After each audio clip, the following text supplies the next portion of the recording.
এই তুই আমাকে বিয়ে করেছিস কেন? আর আজ আমাদের বাসর রাত, তবু একটা পাপ্পিও দিস না, মুখ অন্যদিকে ঘুরিয়ে রেখেছিস। কোথায় ভেবেছিলাম বর এই করবে সেই করবে, শাকচুন্নি বান্ধবীদের কথার সাথে কোনো মিল দেখতে পাচ্ছি না। এদিকে হঠাৎ আমি বাসরাতে নতুন বউয়ের মুখে তুই নামক ডাকটা শুনে খানিকটা অবাক হলাম। কি হলো, কিছু বলছিস না কেন? বিয়ে কেন করেছিস? কিছু করবি না? না করলে ফল কাটার ছুরি গলায় চালিয়ে দেবো। এই এই তুই ভয় পাচ্ছিস কেন? ছুরি তো চালাবো আমার গলায়, আর ফাঁসি হবে তোর। সরি তুই করে বলে ফেললাম। আচ্ছা বাদ দেন ওইসব, তাকান আমার দিকে।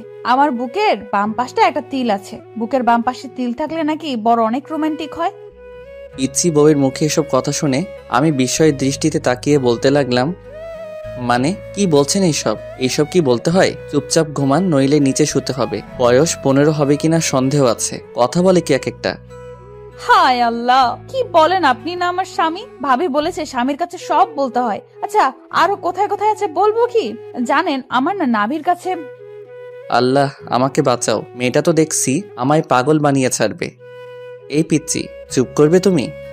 শুনেছি বাসর ঘরে নাকি এই হয় সেই হয় স্বামী স্ত্রীর মাঝে। আপনি তো দেখছি কিছুই করছেন না, একটা কিস তো করতে পারেন। ছাই রোমান্টিক আপনি। আচ্ছা জড়িয়ে তো নিতে পারেন, তা না করে মাঝখানে কোলবালিশ দিয়ে রাখছেন। কার কাছে শুনেছ? কেন, ভাবির কাছে। আর কি শুনেছ? ভাবি বলেছে স্বামী যেমন যেমন করতে বলে তেমনি করতে। ও আচ্ছা, খুব ভালো তোমার ভাবিটা। এখন তুমি ঘুমিয়ে যাও। তোমার ভাবি বলেছে না স্বামী যা বলেছে তাই করতে, সো তাড়াতাড়ি ঘুমিয়ে যাও। তাহলে ঘুমাবো? বাসর রাতে নাকি ঘুমায় না? তুমি কি আমাকে ঢপ দিচ্ছ? আচ্ছা কোলবালিশটা সরাও, মাঝখানে ইন্ডিয়া পাকিস্তান করে রাখছে। এই পিচ্চি, চুপ করবে? আমার জীবনটা নরক বানাতে এসেছে। ঘুমাও বলছি। বাসর রাতে কত কি করে শুনেছি, স্বামী স্ত্রী, আর আমাকে ঘুমাতে বলছো? আচ্ছা একটা আইডিয়া শুনবেন আপনি? আবার আইডিয়া? আচ্ছা বলো, কি বলবে? বাসর রাতে কি কি করে আপনি বলেন, আমি সব করব। আইডিয়াটা চমৎকার না? এই কতবার বলবো আমি তোকে স্ত্রী হিসেবে মানি না, তারপরও এত প্যাস প্যাস করস কেন? আপনি না মানলে কি হবে? আমি আপনাকে মনে প্রাণে স্বামী হিসেবে মানি। বাঙালি মেয়েদের একবারই বিয়ে হয়।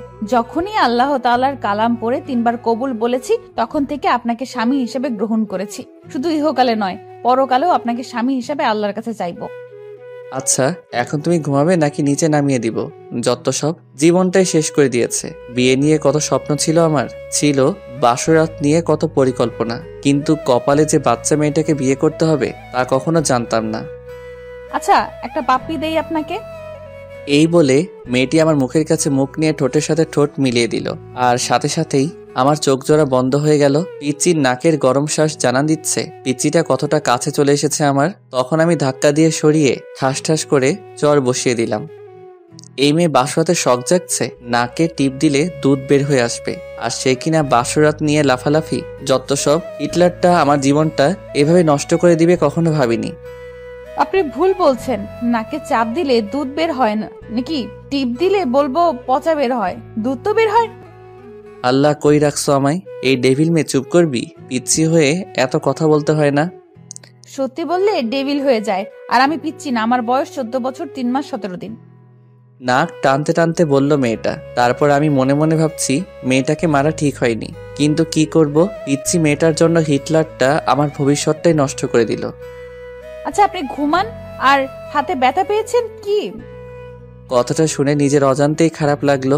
পিচিটার দিকে তাকাতেই মনে হচ্ছে একটা পূর্ণিমার চাঁদ। এত সুন্দর কোনো মেয়ে হতে পারে? মুখ দিয়ে রংধনুর আভা বের হচ্ছে। এ কি? পিচিটার ঠোঁট কেটে রক্ত বের হচ্ছে। থাপ্পড়টা জোরেই লাগছে। আচ্ছা তোমার নাম কি? আমাকে বিয়ে করার সময় নাম শুনেননি? তোমাকে বিয়ে করার কোনো ইচ্ছেই ছিল না, আমার হিটলারটার জন্য বিয়ে করেছি। এখন নাম কি বলবে? এখন বলে লাভ নেই, বিয়ে করে ফেলেছেন। শোনেন, আমার নাম কারিমা জাহান মীরা। আচ্ছা মীরা, সরি, তোমার লাগেনি তো? এই যে নাও, টিস্যু দিয়ে রক্তটা মুছে নাও। আপনি না বলেছেন আপনি আমাকে স্ত্রী হিসেবে মানেন না? না মানলে আমার জন্য কষ্ট পেতেন না? ওই চুপ করবি? তোকে স্ত্রী হিসেবে কোনোদিন মানি না, আর মানবো না। কাউকে টিস্যু দেওয়া মানে তাকে বউ হিসেবে মেনে নেওয়া না। এই বলে বালিশটা নিয়ে চলে গেলাম সোফাতে। আর একটু থাকলে আমি পাগল হয়ে যাব। কই যাচ্ছেন আপনি? জাহান্নামে যাচ্ছি। চুপচাপ এখানে শুয়ে থাকবি, নইলে তোকে ফ্লোরে শুয়ে থাকতে দিব। আচ্ছা ঠিক আছে। তারপর বাতিটা অফ করে শুয়ে শুয়ে ভাবছি, হিটলার আমার জীবনটাকে এভাবে নষ্ট করে দিবে। তোবা শুনলে বাসায় এসে আমাকে খুন করবে, নইলে সে নিজে গাড়ির নিচে পড়ে মরবে। বারবার তুবার কথা মনে পড়ছে। দুজন দুজনকে নিয়ে কত স্বপ্ন দেখেছি, আর মাঝখানে হিটলারটা পিচ্চি মেয়েটাকে বিয়ে করিয়ে দিল। ও আচ্ছা, আপনাদের তো পরিচয়টা দেওয়া হয়নি। আমি কাব্য আহমেদ, অনার্স কমপ্লিট করে বাবার মানে হিটলারের হোটেলে খাচ্ছি। হঠাৎ রুমের বাতি কে যেন জ্বালিয়ে দিল। এই পিচ্চি, কি করো? কেন, দেখতে পাচ্ছেন না আপনি? আরে আরে, কাপড় কেন খুলছো? আমি কাপড় পরে ঘুমাতে পারি না। যত সব, এই কাপড় পরো। আর যদি কাপড় খুলতে দেখছি, কি যে করব। আপনি না বললেন ঘুমাতে, এত ভারী কাপড় পরে কেউ ঘুমায়? কেউ যদিও বা না ঘুমায়, তুই ঘুমাবি। ঘুমা বলছি। বাবা, আপনার স্বামী আমাকে কাপড় খুলতে দেয় না। কথাটা বলতেই মুখটা চেপে ধরলাম। এই তোমার কি হয়েছে? এসব কি বাবাকে বলতে হয়? তো কি করব, কাপড় পরে ঘুমাতে পারি না, তাই বাবাকে ডাক দিচ্ছি।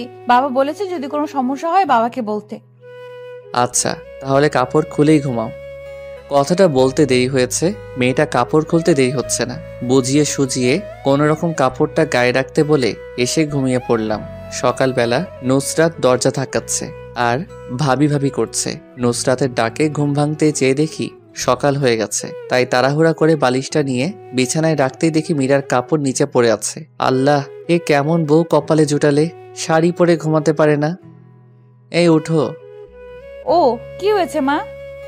ওই, আমি তোর মা। এই বলে জোরে ধাক্কা দিতেই মীরার ঘুমটা ভেঙে যায়। কি হয়েছে? কাপড় পরে নাও। এখন আবার বলো না আমি কাপড় পরতে পারি না। আমি সত্যিই কাপড় পরতে পারি না, আপনি পরিয়ে দেন। আমি পরাতে পারি না। বড় বড় কথা বলতে তো পারো, আমি ছোট না। কাপড়টাই পরতে পারো না। আর হ্যাঁ, কাপড় পরাতে পারলেও আমি তোমাকে কাপড় পরিয়ে দিব না, নিজে পরে নাও। বাবা, ও বাবা, আপনার ছেলে আমাকে শাড়ি পরিয়ে দেয় না। ওই, চুপ করবি তুই? চুপ কর। আমি বাবাকে বলবো তুমি রাতে শাড়ি টেনে হিচড়ে খুলে এখন পরিয়ে দিচ্ছ না। কি? হে আল্লাহ, এই মেয়েটার কথা শুনে মনে হচ্ছে 7 আপকে বিষ ভেবে খেয়ে মরে যায়। তুমি মরার কথা বলো কেন? আমি তোমাকে ছাড়া বাঁচবো না। প্লিজ মরার কথা বলো না। যেদিন কালেমা পড়েছি সেদিন থেকেই তোমাকে স্বামী বলে গ্রহণ করেছি। তোমার পায়ে যদি একটা কাঁটা ফুটে সেটা আমার কলিজাতে ফুটে। আমি কি করব?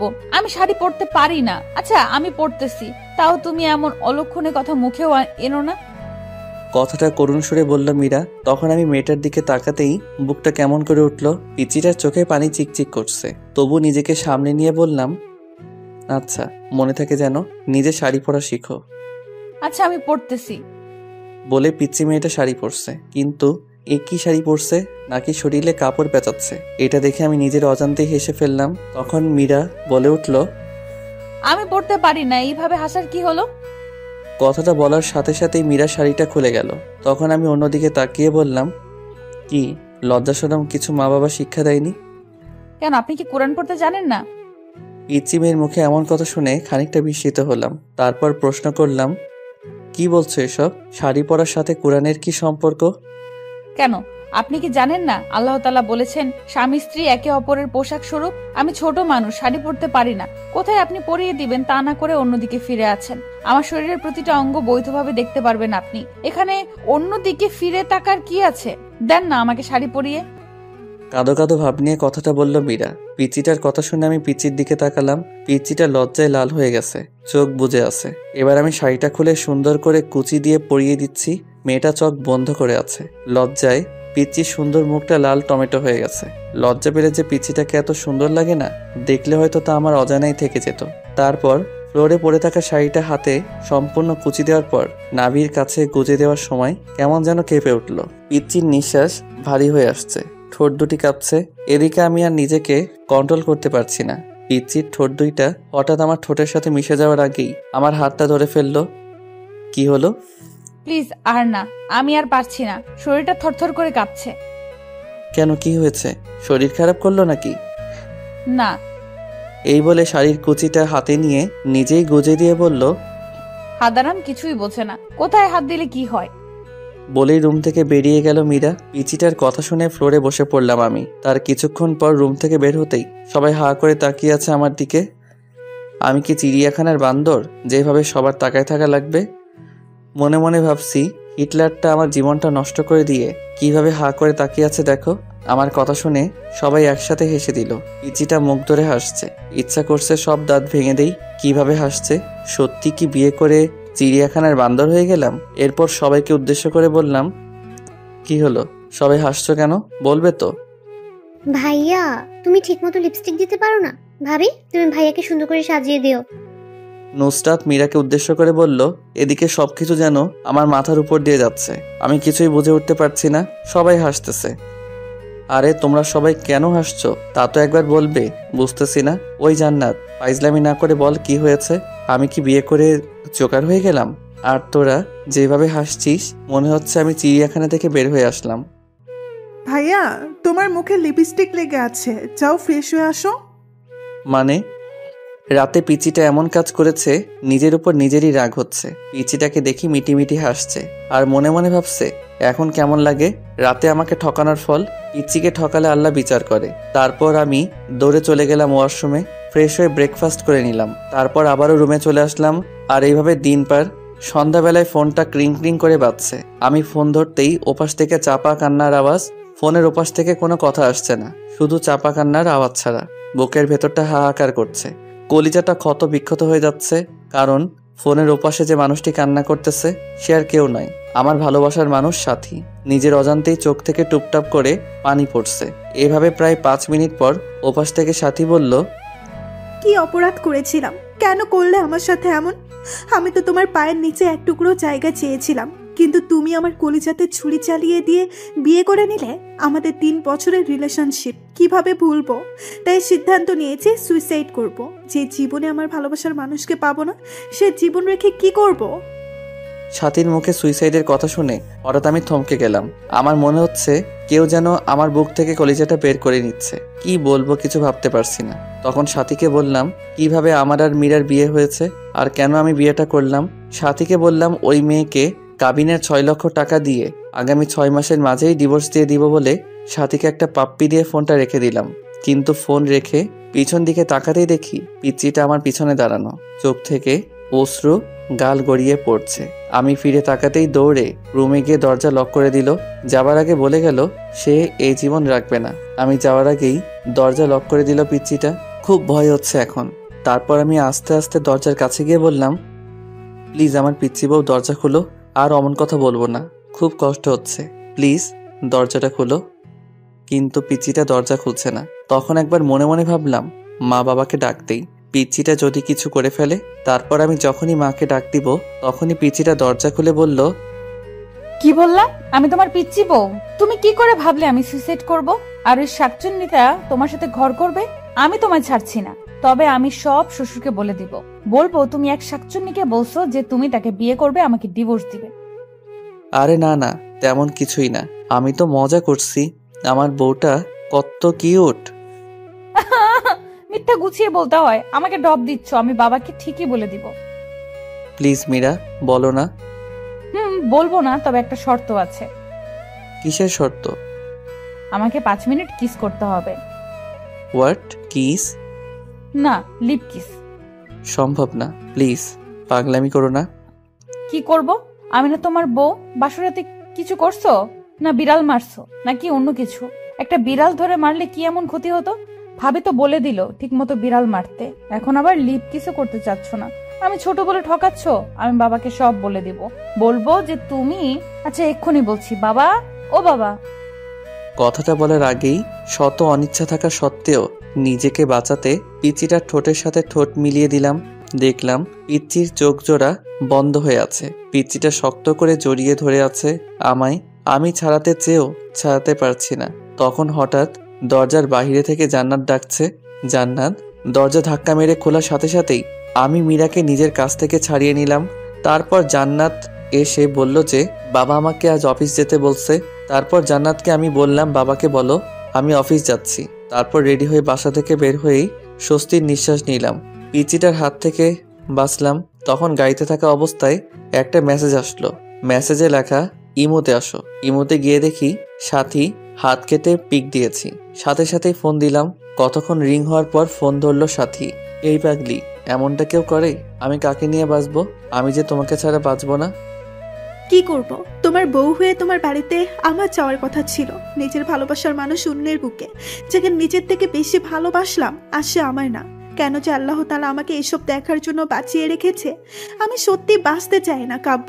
যে জীবনে তোমাকে পাবো না, সে জীবন রেখে লাভ কি বলো? প্লিজ সাথী, থামবে তুমি? আমার যে আর সহ্য হচ্ছে না। তুমি আজ বিকেলে প্লিজ আমার সাথে পার্কে দেখা করো। আচ্ছা, 4টায় দেখা করব।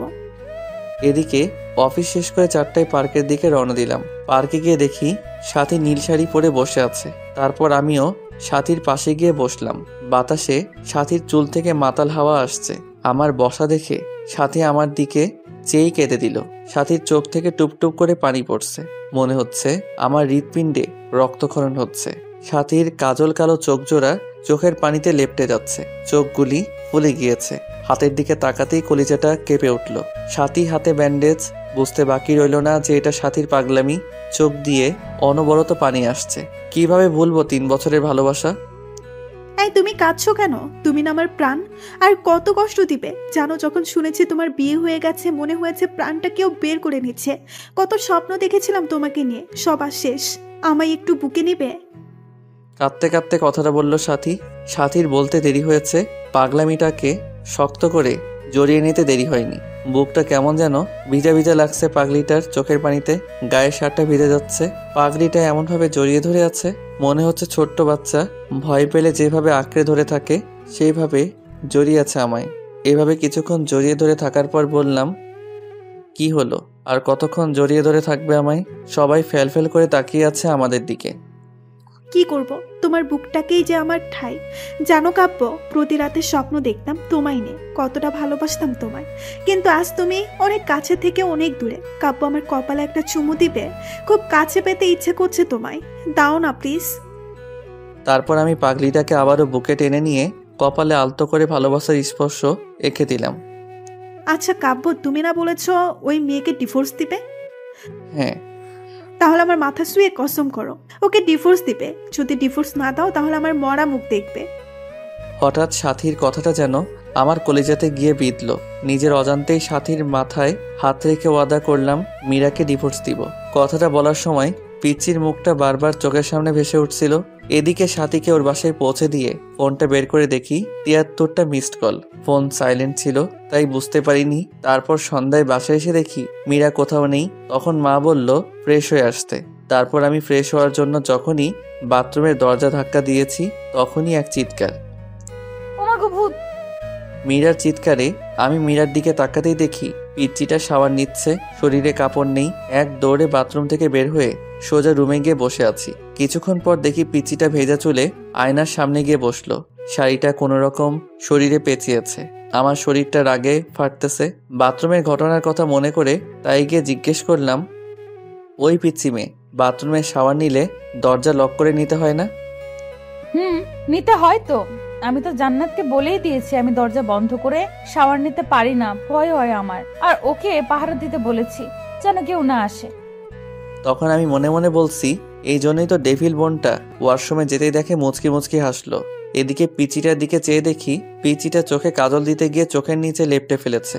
যতটা না রাগ হচ্ছে তার চেয়ে বেশি হাসি পাচ্ছে। এই গোমরা মুখ, হাসো কেন? আমি কি করব? কখনো কোনোদিন সাজিনি, কিন্তু তুমি আমাকে আদর করো না, ভালোবাসো না, তাই আমার লক্ষ্মী ননদিনীটা আমাকে এইভাবে সাজতে বলেছে। কিন্তু আমি তো কাজল দিতে পারি না। দিয়ে দাও না, সেদিনের মতো শাড়ি পরিয়ে দাও না প্লিজ।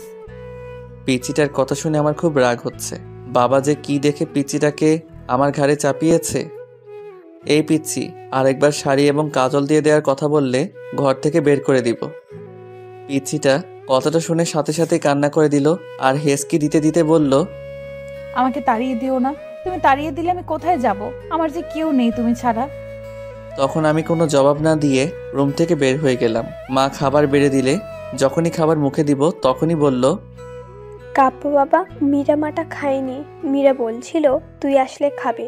জানিস বাবা, ছোট মেয়ে তো, সারাদিন এত করে বলার পরেও কিচ্ছু খায়নি। মেয়েটার মুখের দিকে তাকানো যায় না। ওকে নিয়ে একসাথে খা।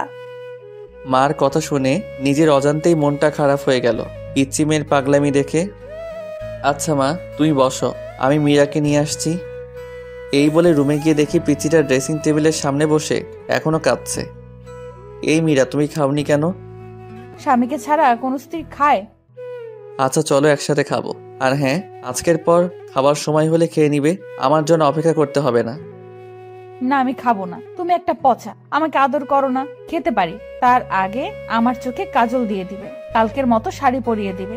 জানো, তোমার স্পর্শ আমার অঙ্গ জুড়ে থাকে। তুমি বোঝো না তোমার স্পর্শে আমি কতটা শিহরিত। তারপর নিজের অনিচ্ছা সত্ত্বেও পিচিটার চোখে কাজল এবং শাড়ি পরিয়ে দিলাম।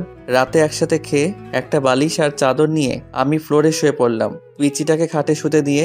এদিকে পিচিটা খাটে শুয়ে থাকার জন্য বললেও ধমক দিতে আর কিছু বলেনি। এদিকে রাতে ঘুমিয়ে গেছি, হঠাৎ বুকটা ভারী ভারী লাগছে।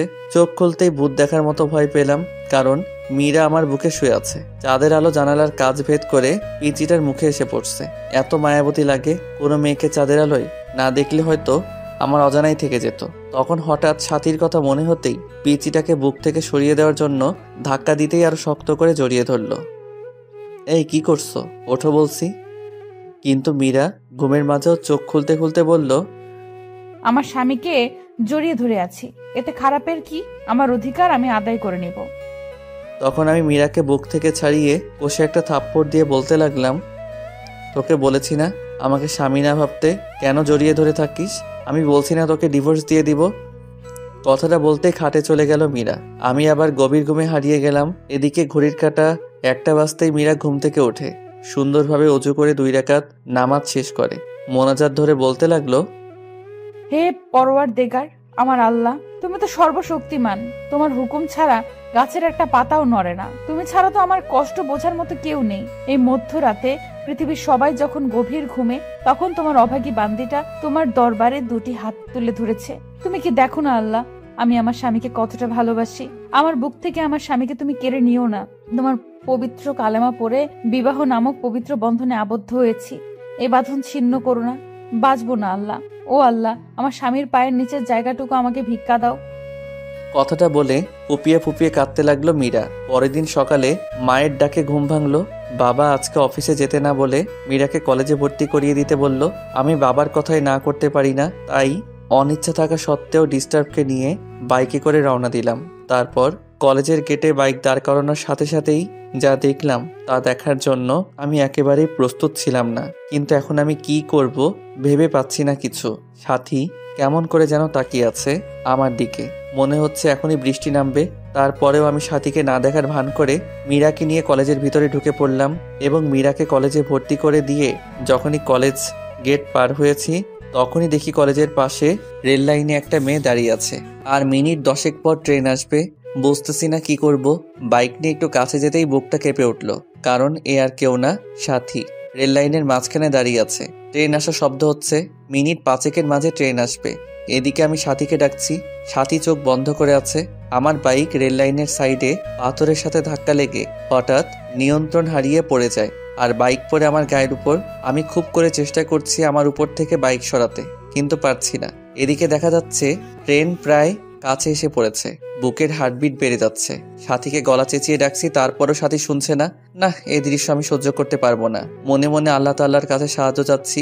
চোখ দিয়ে নীরবে অশ্রু ঝরছে, হাঁটু কেটে রক্ত বের হচ্ছে, বুকটা ফেটে যাচ্ছে।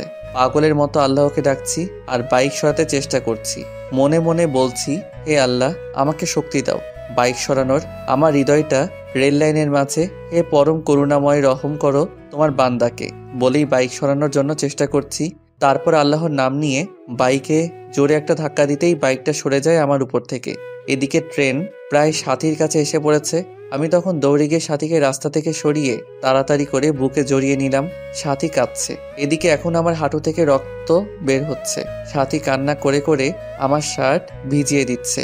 তারপর সাথীকে বুক থেকে ছাড়িয়ে কষে একটা থাপ্পড় দিয়ে বললাম, এই পাগলি, কেন এমন পাগলামি করছো? জানো না তোমাকে ছাড়া আমি নিজেকে ভাবতে পারি না? কেন মরতে যাচ্ছিলে? আমি তো সেই কবেই মারা গিয়েছি যখনই শুনেছি আমার ভালোবাসার মানুষ অন্য মেয়েকে বিয়ে করেছে। আমার চোখ দিয়ে আষাঢ় শ্রাবণ ঝরনা ধারা নেমেছিল। বিরহের অনলে প্রতিনিয়ত পড়ছি আমি। আমার দেহটা ছাড়া আত্মাটা সেই কবেই মরে গেছে। জানো, আজ যখন তোমার বাইকের পেছনে ওই মেয়েটাকে দেখলাম, কলিজাটা ফেটে যাচ্ছিল আমার। মনে হচ্ছে দম বন্ধ হয়ে মারা যাবো। কাব্য, আমি তোমার পাশে অন্য কাউকে সহ্য করতে পারি না। কি করব? তোমাকে অন্য একজন চড়িয়ে ধরে থাকবে, আর আমি এটা কিভাবে দেখব? তাই ট্রেনের নিচে পড়ে তুমিহীনা এই জীবন নিঃশেষ করতে চেয়েছিলাম। কেন বাঁচালে আমাকে? আমি যে তিলে তিলে শেষ হয়ে যাচ্ছি। বলতে পারো কেন এতটা ভালোবাসার পরেও তুমি আমার নও? কেন আজ তোমার বুকে অন্যজনের ঠাঁই? যে স্বপ্নগুলো তোমায় নিয়ে দেখতাম, সে স্বপ্নগুলো অন্য কেউ নিয়ে দেখে। প্লিজ তুমি আমাকে গলা টিপে হত্যা করো, নয়তোবা তোমার পায়ের নিচে আমাকে একটু জায়গা দাও। জানো কাব্য, তুমি বিয়ে করার পরে একটা রাতও আমি ঘুমাতে পারি না। প্রতি রাতে কেঁদে কেঁদে বালিশ ভিজিয়েছি। তোমায় বুকে একটু জায়গা দিবে? একটু জড়িয়ে নাও না প্লিজ। নাও না, নাও না প্লিজ কাব্য। কান্না করতে করতে কথাগুলো বলল সাথী। সাথীর মুখে এমন কথা শুনে বুকের বাঁ পাশটা চিনচিনে ব্যথা করছে। চোখ দিয়ে টুপটাপ করে পানি গাল বেয়ে গড়িয়ে পড়ছে।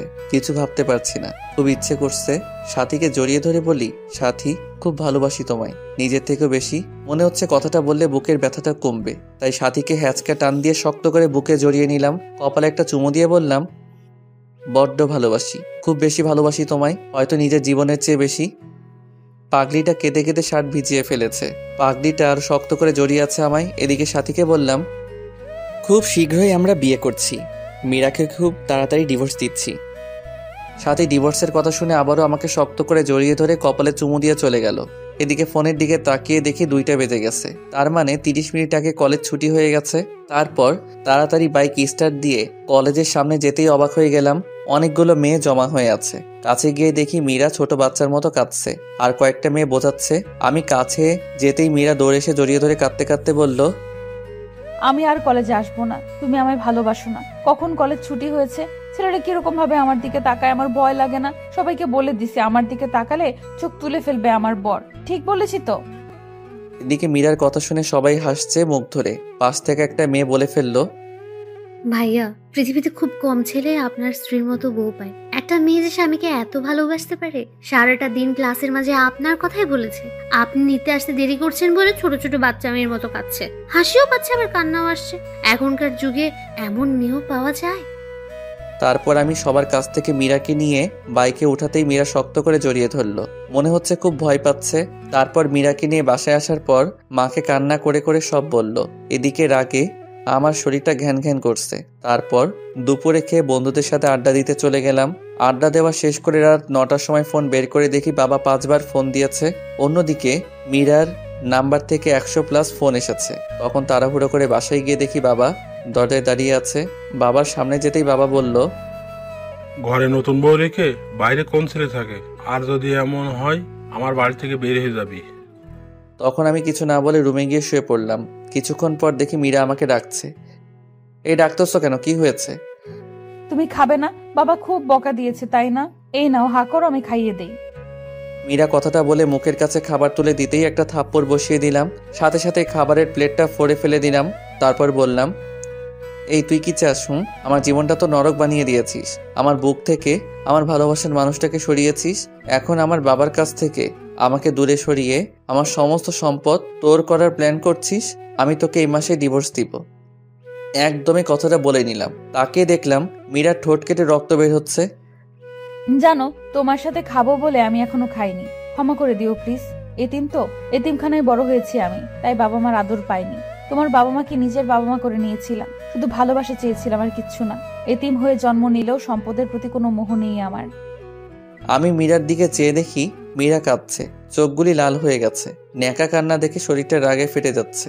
দু নয়নে দেখতে মন চাচ্ছে না মীরাকে। এই এতিম মেয়েটার জন্যই আজ সাথী মরতে বসেছিল।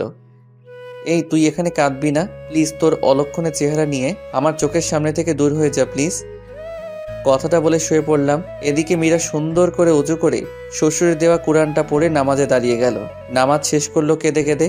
নামাজ শেষ করে আজকেও মোনাজাত ধরে আল্লাহর কাছে অনেকক্ষণ কাঁদলো। তারপর মোনাজাত শেষ করে রুমে গিয়ে শুয়ে পড়ল। ফজরের নামাজের আজান শুনে ঘুম ভাঙতে আমি অবাক হলাম। মীরা মেয়েটাকে রাতে এত বকা দেওয়ার পরেও আমাকে জড়িয়ে ধরে শুয়ে আছে। মন চাচ্ছে ধাক্কা দিয়ে ফেলে দেই। এ কি হচ্ছে, ওঠো। আর একটু ঘুমাই। এই বলে আরো শক্ত করে জড়িয়ে ধরলো। এখন আমার ধৈর্যের বাঁধ ভেঙে যাচ্ছে। জোরে একটা ধাক্কা দিয়ে বিছানা থেকে ফেলে দিলাম। আহ করে চিল্লানি দিয়ে উঠল মীরা। তারপর আমি বিছানা থেকে উঠে ফ্রেশ হয়ে এসে দেখি মীরা খুঁড়িয়ে খুঁড়িয়ে হাঁটছে। মীরা মা, তোমার কি হয়েছে? খুঁড়িয়ে খুঁড়িয়ে হাঁটছো কেন? আম্মু রাতে ঘুম থেকে উঠে পাঁজরে ব্যথা পাচ্ছি। কথাটা বলে করুণভাবে আমার দিকে তাকালো মীরা। এখন নিজেকে অপরাধী মনে হচ্ছে আমার, তারপরেও আমি কিছু বললাম না। পরের দিন বাবা আমাকে আর মীরাকে হানিমুনে পাঠানোর ব্যবস্থা করে দিল, আর আমি সাথীকে বলে সব রেডি করে রেখেছি। আমাদের সাথে সাথীও কক্সবাজার যাবে, সবাই জানবে আমি হানিমুন করতে যাচ্ছি মীরার সাথে, কিন্তু না, আমি হানিমুন করব সাথীর সাথে। সাথীকে এসব বলে ফোন রাখতেই পিছন দিকে তাকাতেই দেখি মীরা সিলিং ফ্যানের সাথে ঝুলছে। এমন একটি ওড়না গলায় পড়ছে, এটা দেখার সাথে সাথেই বুকের ভিতর কেমন জানি একটা চিনচিনে ব্যথা করতে লাগলো। আমি দৌড়ে গিয়ে মীরাকে একটা থাপ্পড় দিয়ে দিলাম। মীরা, কি করছো এসব? দেখছেন না কি করছি? আমি ছোট বলে, এতিম বলে কারো ভালোবাসা পাবো না? বিয়ের পর সকল নারী তার স্বামীর অধিকার চায়, আর আপনি বিয়ের পর অধিকার তো দূরের কথা, একদিন রাতে আপনার বুকে ঘুমাতে পর্যন্ত দেননি। কতটা স্বপ্ন দেখেছিলাম তোমায় নিয়ে, কিন্তু তুমি আমায় রেখে অন্য মেয়ের সাথে অবৈধ সম্পর্ক করতে চাচ্ছ। প্লিজ মীরা, বোঝার চেষ্টা করো, এখন এসব বলার সময় নয়, চলো, দেরি হয়ে যাচ্ছে, গাড়ি মিস করবো আবার। তারপর মীরা আর কিছু বলল না। এদিকে মীরার এসব কাণ্ড কারখানা সব সাথীকে বললাম। সাথী বলল কোনো চিন্তা না করতে। অবশ্য আমাদের সাথে একই গাড়িতে সাথীও গেল কক্সবাজার। কক্সবাজার আসার পর রাতের বেলা রুমে শুয়ে আছি, তখন হঠাৎ সাথীর ফোন ধরতেই সাথী বলল পাশের রুমে এসো। এদিকে আমি পাশের রুমে যেতেই সাথী 7 আপের সাথে কি যেন মিশিয়ে দিয়ে খেতে বলল। আমি কিছু মনে না করেই খেলাম, আর এগুলো খাওয়ার সাথে সাথেই আমার কেমন যেন একটা নেশা নেশা লাগছে। আমার সাথীকে খুব কাছে পেতে ইচ্ছে করছে, তখন আমি নিজের অজান্তেই সাথীকে জড়িয়ে ধরে ফেললাম। সাথীও রেসপন্স করলো। আমি আস্তে আস্তে সাথীর লিপের সাথে আমার লিপ জোড়া মিলানোর আগেই সাথীর ফোনটা ক্রিং ক্রিং করে বাজতে লাগলো। ফোনটা ধরে সাথী উঠে ওয়াশরুমে চলে গেল। এদিকে কিছুক্ষণ পর ওয়াশরুম থেকে এসে বলল, বাবু আমি অসুস্থ, কাল যা মন চাই তাই করো। এই বলে সাথী আমাকে আমাদের রুমে দিয়ে গেল, আর মীরাকে বলল সে আমাদের কলেজ ফ্রেন্ড। অবশ্য মীরা এর আগে কখনো সাথীকে দেখেনি। এদিকে আমি রুমে গিয়ে বিছানায় শুয়ে পড়লাম। এখন আমার শরীর আর চোখ দিয়ে উত্তাপ বের হচ্ছে, আমার নেশা এখনো লেগে আছে। মীরা আজ খুব সুন্দর করে সেজেছে, চেহারায় হালকা মেকআপ, ঠোঁটে লাল লিপস্টিক, পরনে একটা কালো শাড়ি। মনে মনে ভাবলাম সকল কবি সাহিত্যিকদের গল্পের নায়িকারা সুন্দরী হয়, আর তারা সবসময় লাল না হলে নীল শাড়ি পরিহিত থাকে, যা দেখে নায়ক প্রেমে পড়ে যায়। কিন্তু সাহিত্যিকগণ কি কখনো দেখেছেন একজন সুন্দরী রমণী কালো শাড়ি পরলে তাকে কি রকম দেখায়?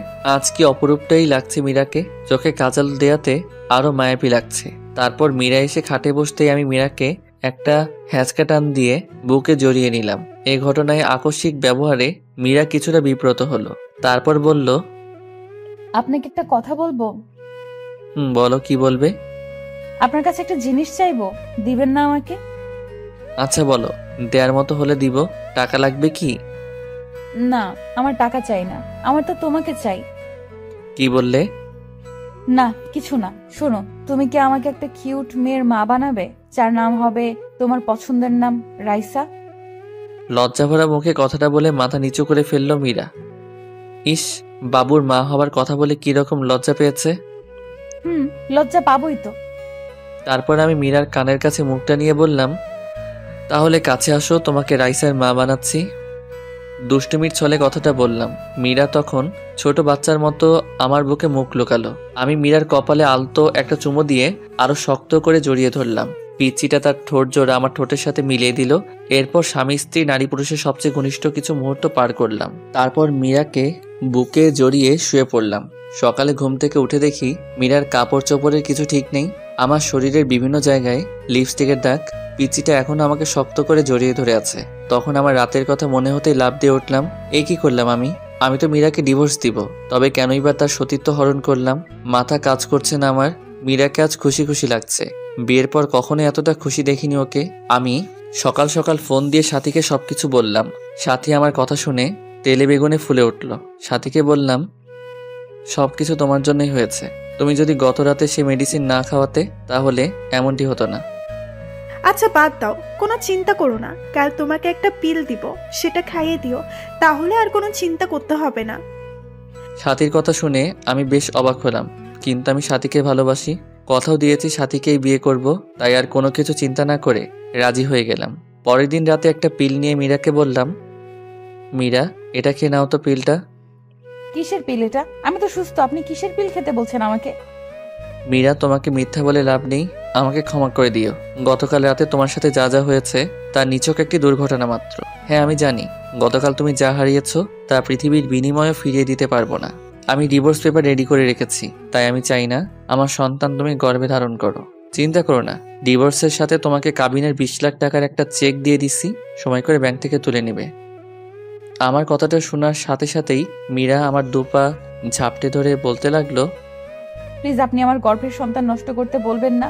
আপনার মন চায় আপনি আরো একটা বিয়ে করে নেন, আমি কখনো কোনো দিন আপনার কাছে স্বামীর অধিকার চাইবো না। আর আপনার বাড়িতে তো 2টা কাজের মেয়ে রাখছেন, আমাকে নিয়ে না হয় 3টা হবে। প্লিজ আমার সন্তানকে নষ্ট করে দিতে বলবেন না প্লিজ। আমি সারা জীবন আপনাদের বাসায় কাজের মেয়ে হয়ে থাকবো, কোনো পারিশ্রমিক দিতে হবে না আমাকে, শুধু আমাকে ডিভোর্স দিয়েন না।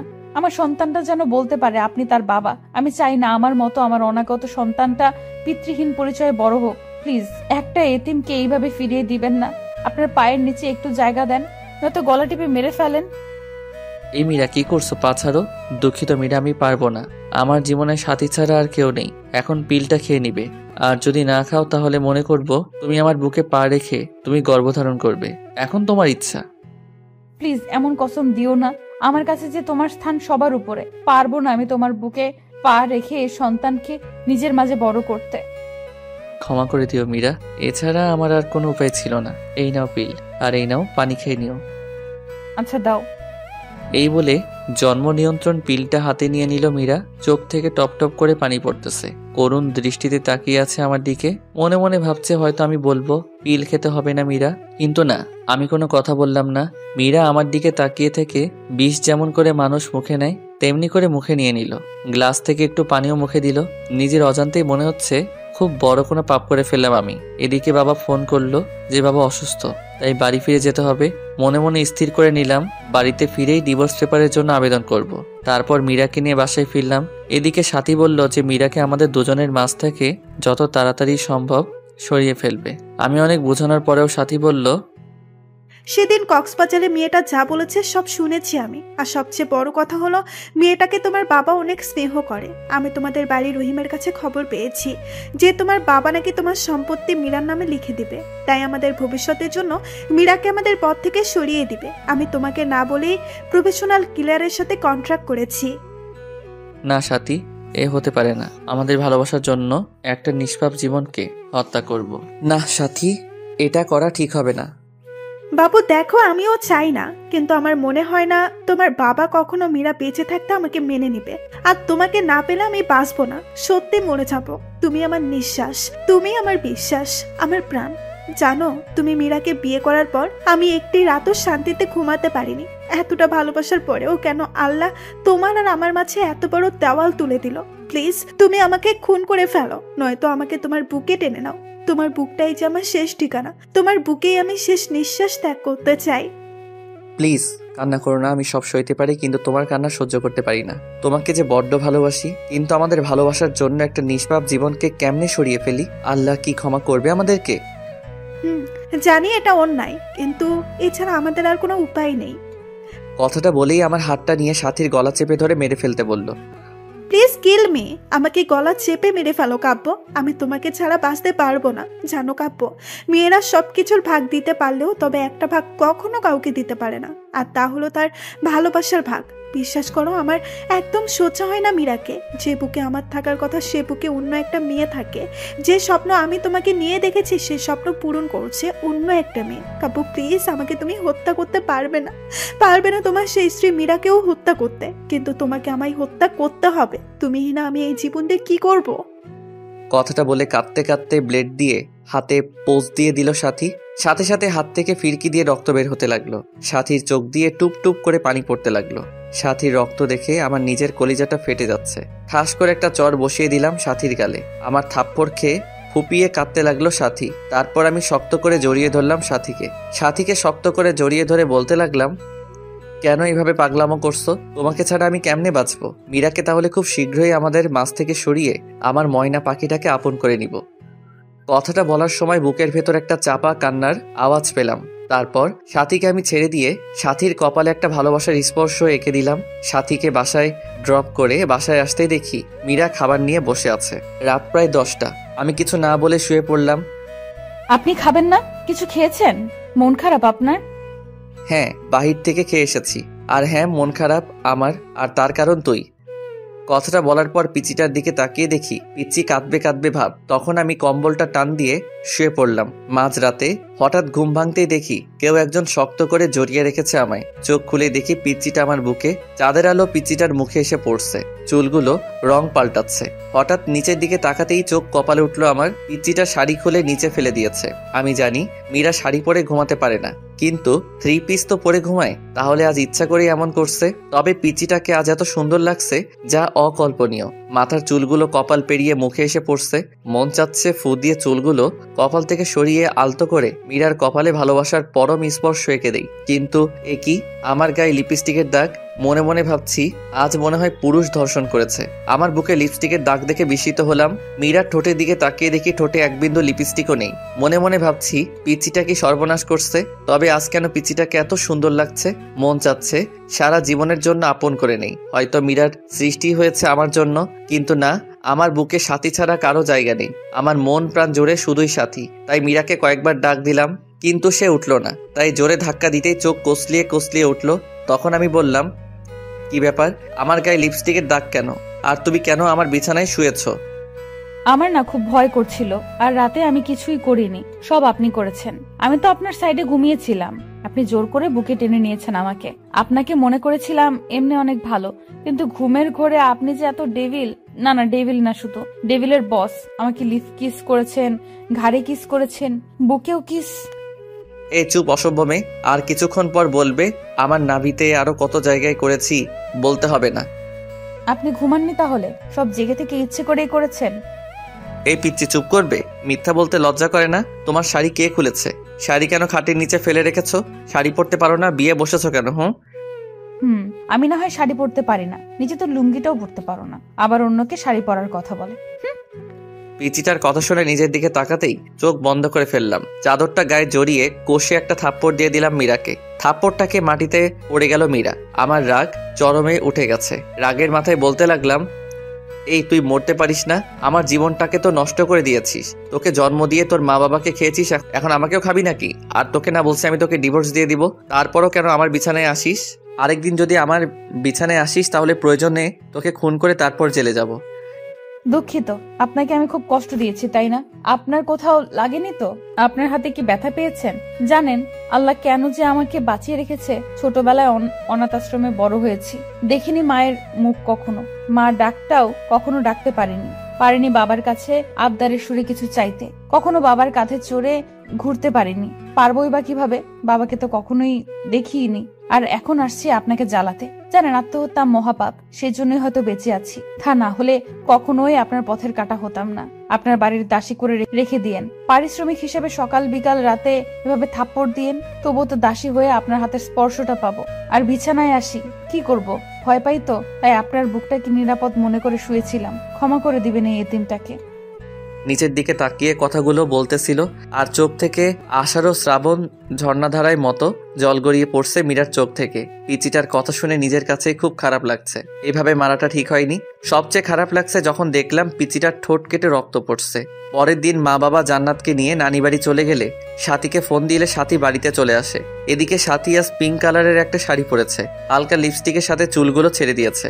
সাথী আসলেই সাথীকে নিয়ে বেডরুমে ঢুকে পড়ি। মীরা অবাক নয়নে তাকিয়ে আছে, চোখটা ছলছল করছে। মনে হচ্ছে কখন জানি বৃষ্টি নামবে। কি হলো, দরজায় দাঁড়িয়ে আছো কেন?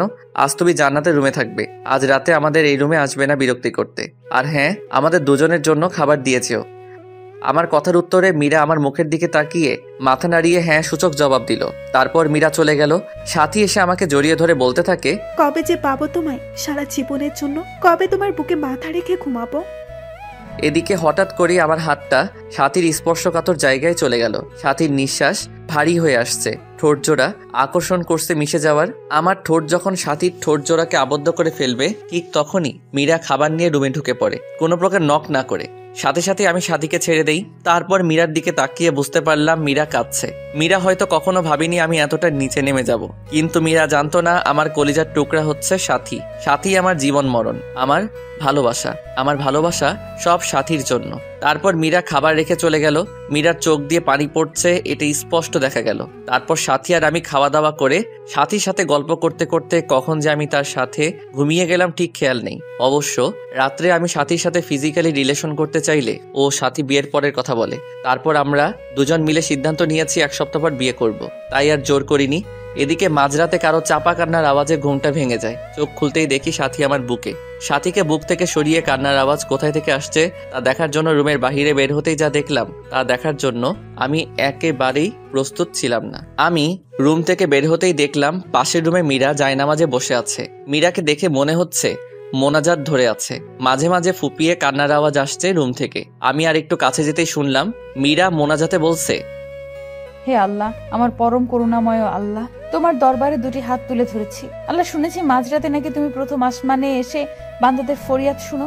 আচ্ছা আল্লাহ, আমি এতিম বলি কি আমার ফরিয়াদ শুনবে না? জানো আল্লাহ, দুনিয়াতে মানুষ কষ্ট পেলে বাবা মাকে বলে, তুমি তো আমার বাবা মাকে উঠিয়ে নিয়েছো। তুমি ছাড়া যে আসমানের উপরে জমিনের নিচে আমার আর কেউ নেই। হে আল্লাহ, শুনতে পাচ্ছ কি আমার কথা? দুনিয়াতে সন্তান কান্না করে দিলে মা দৌড়ে আসে, সন্তানকে কোলে তুলে নিয়ে গালে মুখে চুমু দিয়ে বলে, কি হয়েছে আমার লক্ষ্মী সোনা, কাঁদে না। হে আল্লাহ, তুমি তো দুনিয়ার মায়েদের চেয়ে লাখো কোটি গুণ তোমার বান্দাদের বেশি ভালোবাসো। তুমি তো সব দেখো। হে মাবুদ, আমার স্বামী আজ অন্যের বুকে শুয়ে আছে, আমার কলিজাটা ফেটে যাচ্ছে। আল্লাহ, আমার মা বাবাকে তুমি তোমার কাছে নিয়ে নিলে, আমায় কেন রেখেছো? আমাকে কষ্ট দিতে তোমার যদি এতই ভালো লাগে তাহলে দাও আরো কষ্ট। আল্লাহ, আমি যা সইতে পারছি না, একজন পতিতা নারীও তার স্বামীর ভাগ অন্য কাউকে দিবে না। আর আমি এতটাই অভাগী, জন্ম নেওয়ার পর না পেলাম বাবা মার ভালোবাসা, না পেলাম স্বামীর ভালোবাসা। আজ আমার স্বামী আমাকে বের করে দিয়ে অন্য মেয়ের সাথে রাত্রি যাপন করছে। হে আল্লাহ, আর কত কাঁদবো? কত কাঁদলে তোমার রহমতের সাগরে টান লাগবে? আর কত অশ্রু বিসর্জন দিলে তোমার আরশ কুরসি কেঁপে উঠবে? কত কাঁদলে তোমার রহমান আর রহিম নামের দয়ার সাগরে টান লাগবে? তুমি না বলেছো এতিমদের অভিভাবক তুমি? তুমি না বলেছো যার কেউ নেই তার তুমি আছো? আল্লাহ, এতিম মানুষের চোখের পানি তোমার দেখতে কি খুব বেশি ভালো লাগে? আর যে আমি পারছি না। হে রহিম, রহমান আমার আল্লাহ, আমার স্বামীকে আমার করে দাও। আমার স্বামীকে তোমার জান্নাতে নিয়ে একসাথে থাকতে চাই। ও আমার আল্লাহ, তোমার এতিম গুনাহগার বান্দি কাঁদে, তুমি দেখো না গো আল্লাহ, কষ্ট দিবে দাও, আরো দাও। আমার স্বামীকে আলাদা করে দিও না, আমার বেঁচে থাকার অবলম্বন কেড়ে নিও না। হে আল্লাহ, আমার স্বামী আমাকে এত মারে, এত কষ্ট দেয়। তুমি তো দেখেছো, আমাকে 3বার থাপ্পড় দিয়েছে, 3বারই আমার ঠোঁট কেটে রক্ত বাহির হয়ে গিয়েছে।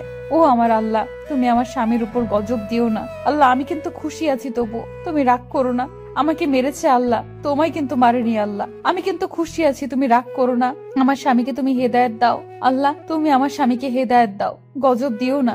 আমার স্বামীর বুকে শেষ নিঃশ্বাস ত্যাগ করার তৌফিক দান করো আল্লাহ। তোমার এতিম গুনাহগার বান্দির এই ফরিয়াদ রেখে তোমার দরবার থেকে হাত নামাচ্ছে আল্লাহ, আমিন। এদিকে দরজার উপাস থেকে মীরার মোনাজাত শুনে নিজের অজান্তেই চোখের পানি এসে গেল। পিছন দিকে তাকিয়ে দেখি সাথী দাঁড়িয়ে আছে।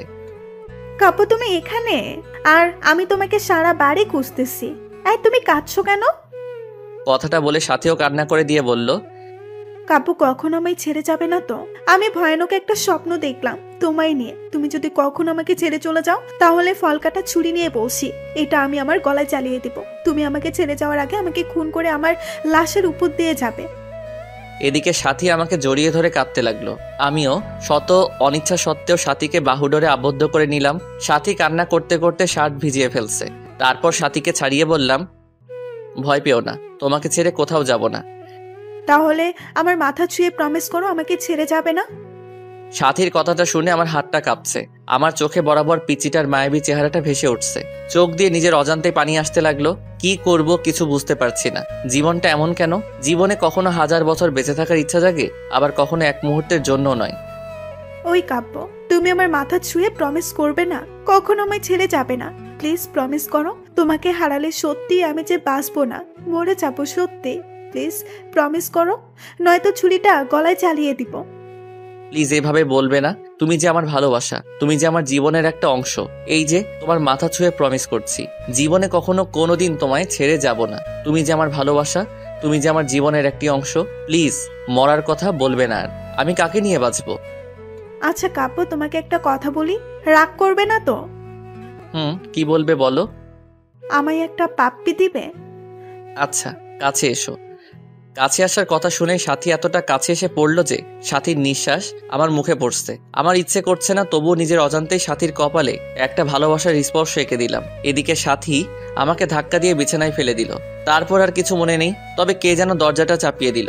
হঠাৎ বিছানাটা কাঁপছে। চোখ খুলতেই দেখি ফোন এসেছে। ফোনের স্ক্রিনের দিকে তাকাতেই দেখি হিটলারটার ফোন। আমি ভয়ে ভয়ে ফোন তুলতে ওপাশ থেকে বলতে লাগলো, কখন থেকে ফোন দিচ্ছি, ফোন ধরার কোনো নাম নেই। কয়টা বাজে, এখনো ঘুমাচ্ছিস? তাড়াতাড়ি এসে গেট খুলে দিয়ে যা। হে আল্লাহ, কাম সারছে। সাথী এখন আমার বুকেই শুয়ে আছে। এত সকালে বাসায় সাথীকে দেখলে আমাকে কুরবানি করবে। মাথা কাজ করছে না। এই সাথী আর কত ঘুমাবে? এবার উঠো। বাবু, আর একটু ঘুমাই। উঠবা তুমি? তাড়াতাড়ি ওঠো। তারপর সাথী চোখ কসলিয়ে কসলিয়ে উঠে বলল, কি হয়েছে? বাবা এসেছে, বাহিরে দাঁড়িয়ে আছে, কুরবানি করবে আজ আমাদের। এখন কি হবে? যা হবার হবে। বুক থেকে সরো, শাড়িটা পরে নাও। তারপর সাথী শাড়িটা ঠিক করে রুমের বাহিরে এলো। আমি ভয়ে ভয়ে বাসায় গেট খুলতেই বাবা বলল, গেট খুলতে এত সময় লাগে? আর ওই মেয়ে এখানে কেন কেন এসেছে এত সকালে? আমি ঠিক কি বলবো ভেবে পাচ্ছি না, খুব ভয় হচ্ছে। পাশ থেকে তখন হঠাৎ মীরা বলতে লাগলো, বাবার সাথে আমার বান্ধবী এদিক দিয়ে যাচ্ছিল আর আমাকে ফোন দিলে আমি আসতে বলি। বাসায় আসার পর দেখি কাব্য আর সাথে পূর্ব পরিচিত। ও আচ্ছা, সাথীমা তুমি কিছু মনে করো না, কাব্য বাবার এমনই, সবকিছু সন্দেহের চোখে দেখে। আন্টি, আমি কিছু মনে করিনি। আমার আজ তাড়া আছে। এখন তাহলে উঠি, অন্যদিন আবার আসবো। সাথী কথাটা বলে চলে গেল। সাথী চলে গেলে মীরাকে ছোট্ট করে একটা ধন্যবাদ দিলাম। মীরা করুণ দৃষ্টিতে আমার দিকে তাকালো। এদিকে মীরার কলেজে ক্লাস শুরু হয়েছে। এতদিন কাজে ব্যস্ত এবং নতুন বউ ছিল, তাই যাওয়া হয়নি। তারপর আব্বু মীরাকে কলেজে দিয়ে আসতে বলল। বাবার কথা মতো মীরাকে কলেজে নিয়ে যাবার জন্য বের হলেই সাথী ফোন দেয়, জিজ্ঞাসা করে, কাব্য বাবু কোথায় তুমি? এই তো আব্বু মীরাকে কলেজে নিয়ে যেতে বলল, তাই দিয়ে আসতে বের হলাম। আচ্ছা, তোমার যাওয়ার কোনো প্রয়োজন নেই। মীরাকে গাড়ি দিয়ে কলেজে পাঠিয়ে দাও। আমি সাথীর কথা মতো তাই করলাম। তারপর দুপুরে বসে আছি, তখন হঠাৎ মীরার নাম্বার থেকে ফোন আসলো। আমি ফোনটা ধরতেই ওপাশ থেকে অপরিচিত কণ্ঠে কেউ একজন বলল, এক্সকিউজ মি, ফোনটা যার তিনি দুর্ঘটনায় মারা গেছেন। লাস্ট ডায়ালে আপনার নাম্বারটা ছিল, এজন্য আপনাকে কল দিলাম। প্লিজ মেয়েটি যদি আপনার পরিচিত হয়ে থাকে তাহলে চট্টগ্রাম মেডিকেল কলেজ হাসপাতালে আসুন। কথাটা শুনে কিছুক্ষণের জন্য আমি পাথর হয়ে গিয়েছিলাম। কি থেকে কি হয়ে গেল কিছুই বুঝলাম না। সাথে সাথে হসপিটালে গিয়ে দেখি লাশের মাথাটা কেমন যেন থেতলে গেছে, নাক দিয়ে রক্ত বের হয়ে আছে, মুখটা অনেক মায়াবী লাগছে। আজ কেন জানি আমার বুকটা ফেটে কান্না আসছে। কিন্তু কেন? আজ তো আমার সুখের দিন, আমার পথের কাঁটা দুনিয়া থেকে বিদায় নিয়েছে। তবে কেন এত কষ্ট হচ্ছে? মনে হচ্ছে প্রাণটা দেহ থেকে বের হয়ে যাচ্ছে। হে আল্লাহ, ভালোবাসা পাওয়ার জন্য নিজের স্ত্রীকে খুন করে ফেললাম। তার কিছুক্ষণ পর বাবা মা আসলো, তারাও কাঁদছে। বাবা সবচেয়ে বেশি কাঁদছে। তারপর মীরাকে হাসপাতাল থেকে বাসায় নিয়ে আসা হলো। আজ মীরার দাফন। আমি মীরার লাশটা কাঁধে নিয়েছি। মনে হচ্ছে কলিজাতে কেউ ছুরি চালিয়ে দিয়েছে। দূরে সাথীকে দাঁড়িয়ে থাকতে দেখলাম, সাথীও আজ কাঁদছে। আকাশ বাতাস আজ কাঁদছে মনে হচ্ছে। তারপর মীরাকে দাফন করে কিছুক্ষণ কবরের পাশে দাঁড়িয়ে থেকে চলে আসলাম। তারপর সাথী আমাকে নির্জনে ডেকে নিয়ে অনেক কান্না করলো, ক্ষমাও চাইলো। সরাসরি আমার পায়ে পড়ে বলতে লাগলো, কাব্য, আমাদের ভালোবাসার জন্য একটা নিষ্পাপ জীবনকে হত্যা করে ফেললাম। আমি সাথীকে সান্ত্বনা দেওয়ার জন্য বললাম, তুমি কিছু অন্যায় করনি, যদিও বা করে থাকো সব তোমার ভালোবাসাকে পাওয়ার জন্য। তারপর সাথী চলে গেল। আমার মনে হচ্ছে মীরার ছায়া মনে হয় প্রতিনিয়ত আমার পাশে ঘুরে। কেমন যেন উদাসীন উদাসীন লাগছে। আজকে ভাবলাম সাথীর কাছে যাই, এভাবে আর পারছি না। আজ রাতটা সাথীর সাথে থাকবো। সাথীকে ফোন দিয়ে পেলাম না, এই জন্য সরাসরি বাসায় চলে গেলাম। বাসায় গিয়ে দেখি দরজা খোলা। আমি সরাসরি সাথীর রুমে চলে গেলাম। হঠাৎ সাথীর রুমের কাছে যেতেই দরজার ভেতর থেকে পুরুষ কণ্ঠের আওয়াজ শুনলাম। আমি ভেতরে কি হচ্ছে তা দেখার জন্য জানালার পর্দা সরিয়ে রুমের ভেতরে তাকাতেই চমকে উঠলাম। এটা কি হচ্ছে? সাথী আর তার ভাই রথক্রিয়ায় ব্যস্ত। তারপর হঠাৎ সাথী আর সাথীর ভাই যা বলল তা শোনার জন্য আমি একেবারেই অপ্রস্তুত ছিলাম। তাদের কথোপকথন, বাবু, কতদিন ধরে আদর করো না, প্লিজ আর একটু কাছে আসো। মা, আমার বাবুটা কি হট। সজীব, যাকে সাথী ভাই হিসেবে চিনতাম। ইস, আমার বুঝি লজ্জা করে না? ও মা, তাই বুঝি? কোথায় লজ্জা করে? কথাটা বলে সজীব সাথীকে কিস করতে লাগলো আর বলতে লাগলো, বাসরাতে কে আগে জড়িয়ে ধরেছিল? আর আমরা তো স্বামী স্ত্রী, আর স্বামী স্ত্রীর মাঝে কিসের লজ্জা? পৃথিবীর সবাই জানে আমরা ভাই বোন, তবে আমরা দুজন ছাড়া। কথাটা বলে সাথীর ঠোঁট জোড়ার সাথে সজীবের ঠোঁট জোড়া আবারও মিলিয়ে দিল। এদিকে এসব দৃশ্য দেখে আমার পায়ের তলার মাটি সরে যাচ্ছে, চোখ দিয়ে অঝরে পানি ঝরছে। যার জন্য আমার নিষ্পাপ বউকে হারালাম, মন চাইছে কাল নাগিনীকে খুন করি। এখন মীরার মুখটা এখন বারবার চোখের সামনে ভেসে উঠছে আমার। ওগো শুনছো, আমাদের প্ল্যান সাকসেসফুল হওয়ার পথে। আমাদের পথের কাটা মীরাকে গাড়ি চাপা দিয়ে মেরে ফেলেছি। মেয়েটা কাব্যকে অনেক ভালোবাসতো, কিন্তু আমার অভিনয়ের কাছে সব ভালোবাসা চাপা পড়ে গেছে। আমার বউটা অভিনয় অ্যাওয়ার্ড পাবে। তুমি একদম পারফেক্ট অভিনয় করেছো। আর সবচেয়ে রেলগাড়ির নিচে চাপা পড়ে মরার প্ল্যানের সাথে সাথে অভিনয়টা একদম সুপারহিট হয়েছিল। দেখতে হবে না বউটা কার। এখন শেষ একটা কাজ হচ্ছে আমার জন্য। পাগল কাব্যকে বিয়ে করে কৌশলে তার সমস্ত সম্পত্তি লিখে নিয়ে আমার বাবুটাকে নিয়ে আমেরিকা চলে যাওয়া, আর তা এই মাসেই পূরণ হবে। হাসতে হাসতে কথাগুলো বলল সাথী। এদিকে কথাগুলো শুনে আমার বুকটা চিনচিনে ব্যথা করছে। মন চাচ্ছে দুইটাকে খুন করি। এদের জন্য আমার স্ত্রী মীরা আজ পরপারে, কিন্তু না, এদের এইভাবে মারলে ফেসে যাব। তাই কৌশলে আমার স্ত্রী হত্যার প্রতিশোধ নিতে হবে। আজ বাইক চালাচ্ছি আর মীরার কথা ভাবছি। মনে হচ্ছে মীরা আমার পাশে বসে শক্ত করে আমাকে জড়িয়ে ধরে আছে। চোখ দিয়ে নিজের অজান্তেই পানি আসছে। বাড়িতে এসে বাবাকে জড়িয়ে ধরে ছোট বাচ্চার মতো কান্না করে দিলাম। খুব কষ্ট হচ্ছে আমার। বাবা মাথায় হাত বুলিয়ে দিয়ে বলল, আল্লাহর উপর ভরসা রাখ, তিনি সবকিছু ঠিক করে দিবেন। তারপর রুমে এসে শুয়ে পড়লাম। চোখ বন্ধ করলেই পিচিটাকে দেখতে পাই। খাইতে গেলেও মনে হয় কে যেন বলে, তুমি খাবে না? তুমি না খেলে আমিও খাবো না। আমি পারছি না এভাবে আর থাকতে। তারপর হঠাৎ ক্রিং ক্রিং করে ফোনটা বাজছে। ফোনের দিকে চেয়ে দেখি কাল নাগিনীটা ফোন দিয়েছে। শত অনিচ্ছা সত্ত্বেও ফোনটা ধরলাম। ওপাশ থেকে, আমার বাবুটা কেমন আছে? আমার বাবুটাকে বড্ড বেশি মিস করছি। বাবুটা একটু আমার সাথে দেখা করবে কি পার্কে? আমার যে বুকটা চিনচিনে ব্যথা করছে। এতগুলো আর অল্পদিন পরে আমার বাবুটাকে আপন করে পাবো। প্লিজ এসে পড়ো পার্কে। আমি কিছু না বলেই কাল নাগিনীটার ফোনটা কেটে পার্কে চলে গেলাম। পার্কে গিয়ে চুপচাপ পাশে দাঁড়িয়ে আছি। কাল নাগিনীটা নীল শাড়ি পরেছে, নোংরা শরীরটাকে ঢেকে রেখেছে নীল পোশাকের আড়ালে। যদি কেউ নোংরা মনের কার্যকলাপ দেখতে পারতো, মনে হয় কেউ থুতু পর্যন্ত দিত না এই শরীরে। কি হলো বাবু, তোমার পছন্দের শাড়ি পরেছি, কেমন লাগছে বললে না তো? কি বলবো? আচ্ছা বাদ দাও, আমার পথের কাটা তো নেই। চলো না বিয়ে করে নেই। তোমাকে ছাড়া রাতগুলো আমার নির্ঘুম কাটে। তুমি যে আমার স্পন্দন। খুব ইচ্ছে করে তোমাকে আপন করে নেওয়ার। আল্লাহ আমার সেই ইচ্ছা পূরণ করবে না। আমি যে তোমাকে নিজের থেকেও বেশি ভালোবাসি। কথাটা বলার সাথে সাথে ঠাস ঠাস করে চর বসিয়ে দিলাম। আর সহ্য হচ্ছে না। এই, তুই আমাকে ভালোবাসিস? তাহলে সজীবকে? কাপু কি বলছে এসব? সজীব তো আমার ভাইয়া। চোখের পানি ফেলে দিয়ে কথাটা বলল সাথী। এমন চেহারা দেখে যে কেউ কালনাগিনীটার মায়ায় পড়ে যাবে, কিন্তু আমি নই। ছি, তোর লজ্জা করে না নিজের স্বামীকে ভাই বলতে, স্বামীকে ভাই বানাতে? আমি সেদিন তোর বাসায় গিয়ে সব দেখেছি আর শুনেছি। তোদের দুটোকে আমি নিজের হাতে খুন করে আমার ফুলের মতো নিষ্পাপ স্ত্রী হত্যার প্রতিশোধ নিব।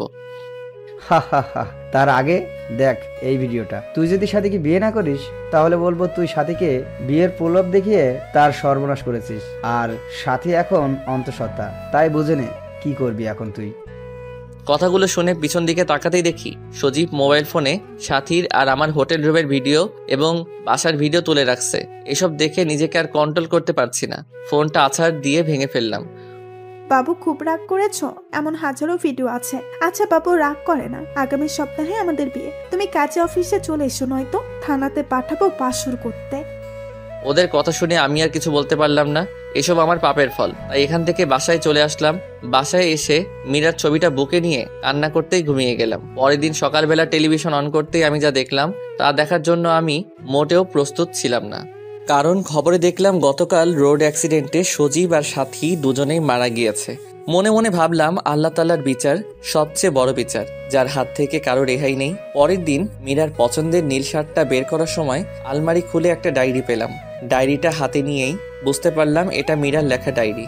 না পড়া সেই ডায়েরিটার প্রথম পাতা উল্টাতেই নীল কালিতে লিখে দেখলাম, গতকাল আমার বাসর রাত ছিল। বাসর রাত সব নারীর জীবনে শ্রেষ্ঠ একটি রাত থাকে, কিন্তু আমার বাসর রাতে স্বামীর হাতের স্পর্শে ঠোঁটের রক্ত ঝরিয়েছি। মা বাবাকে হারিয়ে ভেবেছিলাম স্বামীর পায়ের নিচেই বাকি জীবনটা কাটিয়ে দেব, কিন্তু আল্লাহ যার কপালে সুখ রাখে না, সে কিভাবে সুখী হবে? প্রতিদিন মাঝরাতে সবাই যখন ঘুমিয়ে থাকতো, আমি অভাগী একা একা ঘুম থেকে উঠে পড়তাম। আল্লাহর কাছে মাঝরাতে স্বামীকে চেয়ে কান্না করতাম। যেদিন আমার স্বামীর সাথে আমার প্রথম যৌন সংগ্রাম হলো, সেদিন সব কষ্ট ভুলে গেছিলাম। মনে মনে আল্লাহর দরবারে লক্ষ কোটি শুকরিয়া জানিয়েছিলাম আল্লাহ তাআলা আমার বরকে আমার করে দিয়েছে। কিন্তু পরের দিন যখন আমার স্বামী জন্ম নিয়ন্ত্রণ পিল নিয়ে এসে আমাকে খেতে বলে, মুহূর্তে আমার পৃথিবীটা ওলট পালট হয়ে যায়। আমার স্বামী বাধ্য করে আমাকে জন্ম নিয়ন্ত্রণ পিল খাওয়ার। আমি আল্লাহর কাছে কত কেঁদেছি সন্তানটাকে গর্ভধারণ করার জন্য, কিন্তু খুব কষ্ট হতো, বুকের ভেতরটা ফেটে কান্না আসতো যখন দেখলাম আমার স্বামী সাথী নামে মেয়েটার সাথে অবৈধ কাজ করে, আর নিজে যখন তাদের কুকর্ম ঢেকে রাখার জন্য দরজা টেনে দেয়। বাবাকে বলি যে সাথী আমার ফ্রেন্ড, নিজের স্বামীকে বাঁচাতে নিজের ভালোবাসার অধিকার বিসর্জন দিয়েছি। সবচেয়ে বেশি কষ্ট লেগেছে সেদিন যেদিন শুনেছি আমাকে মারার জন্য আমার স্বামী আর সাথী প্ল্যান করেছে। সব জেনেও মনকে এ বলে সান্ত্বনা দিয়েছি যে কাব্য যদি আমার জীবনের বিনিময়ে সুখী হয় তাহলেই আমি সার্থক। ডায়েরিটা পড়ে আমি আর নিজেকে ঠিক রাখতে পারলাম না। আমি পিছন দিকে তাকাতেই দেখি মীরা আমার পাশে দাঁড়িয়ে কান্না করছে। এই মীরা, কাঁদছো কেন? আমি তোমাকে কষ্ট দিয়েছি, তার ফল ভোগ করছি। এই কাব্য, কি হয়েছে তোর? কার সাথে কথা বলছিলি? আম্মু, কথা বলো না, দেখো না মীরা কান্না করছে।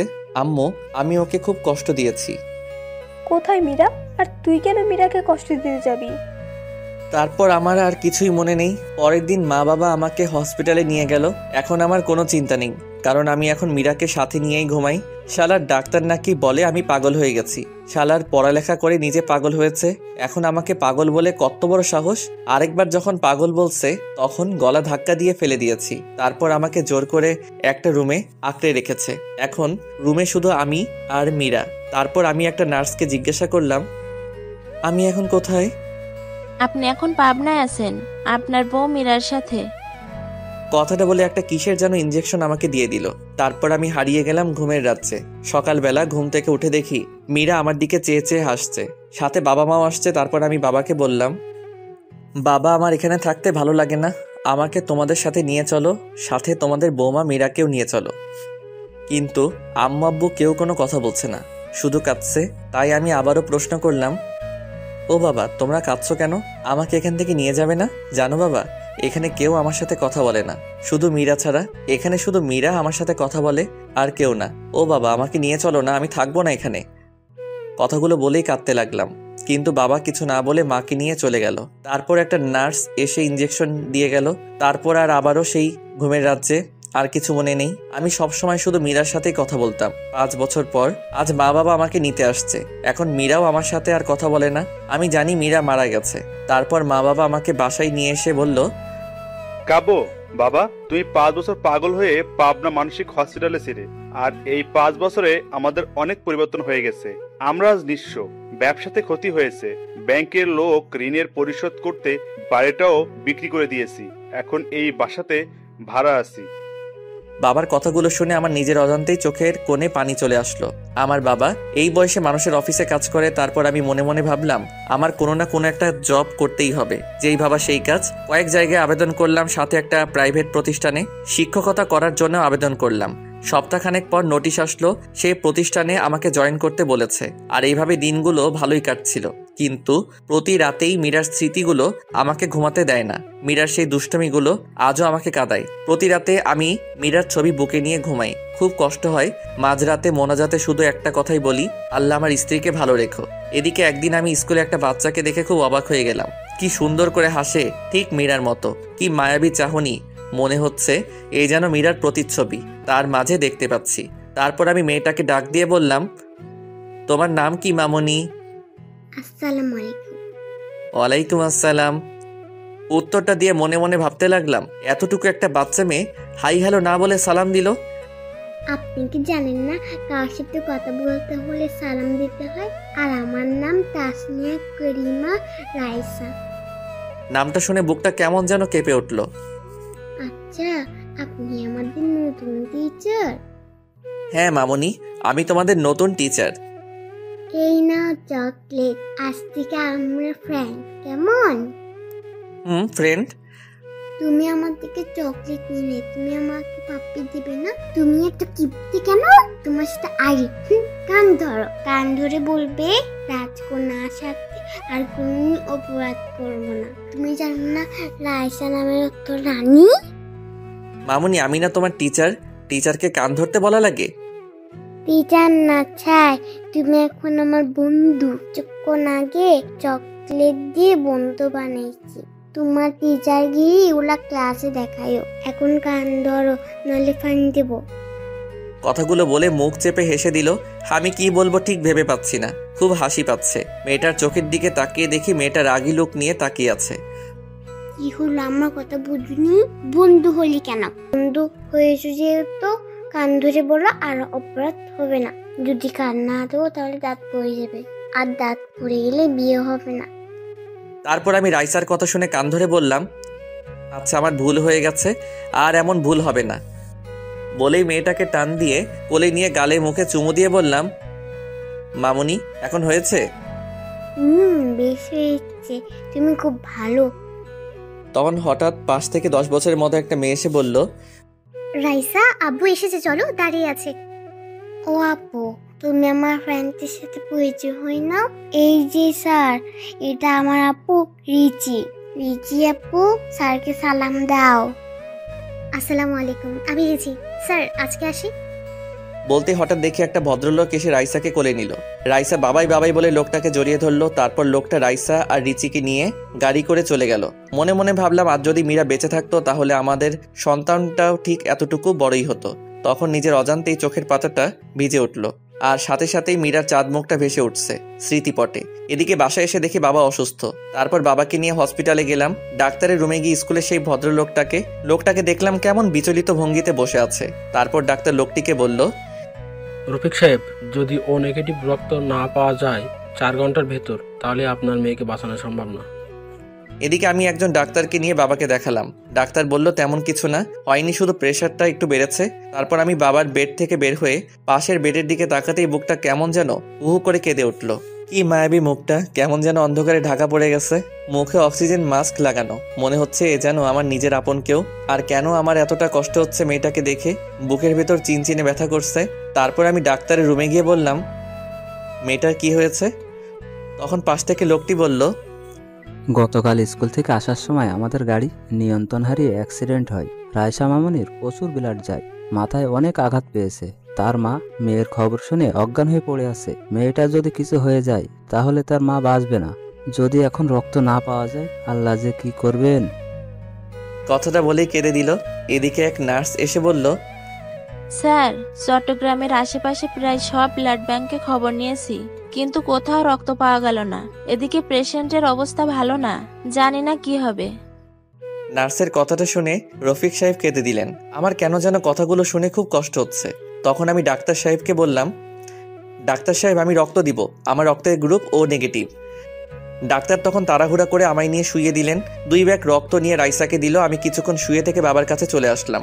পরের দিন বাবাকে নিয়ে বাসায় ফিরি। হসপিটাল থেকে আসার সময় রাইসার বেডের দিকে তাকিয়ে দেখি একটা মেয়ে রাইসাকে জড়িয়ে ধরে আছে। মনে হচ্ছে এটাই রাইসার মা, কিন্তু মানুষটাকে খুব পরিচিত লাগছে। একদিনে তাকিয়ে আছি মেয়েটার দিকে। কি রে কাব্য, বাসায় যাবি না? এভাবে দাঁড়িয়ে পড়লি যে? বাবার কথা শুনে খানিকটা চমকে উঠে বললাম, চলো বাবা। তারপর বাবাকে নিয়ে বাসায় আসার পর বিছানায় গাটা এলিয়ে দেই। তারপর পরের দিন হঠাৎ কে যেন দরজা নক করছে। আমি দরজাটা খুলতেই আমার মাথাটা ঘুরতে লাগলো, পা দুটো কাঁপছে। আমি কি দেখছি? এটা স্বপ্ন না বাস্তব? মীরা, তুমি বেঁচে আছো? হ্যাঁ, বেঁচে আছি। তুমি কি ভেবেছিলে আমি মরে গেছি? যাকে আল্লাহ বাঁচায় তাকে কেউ মারতে পারে না। কিন্তু আমি যে স্পষ্ট দেখেছি সেটা তুমি রোড অ্যাক্সিডেন্টে মারা গিয়েছো। তুমি ভুল দেখেছো কাব্য। তুমি জানো না এই পৃথিবীতে একজন মানুষের ন্যায় আরো 7 জন মানুষ রয়েছে।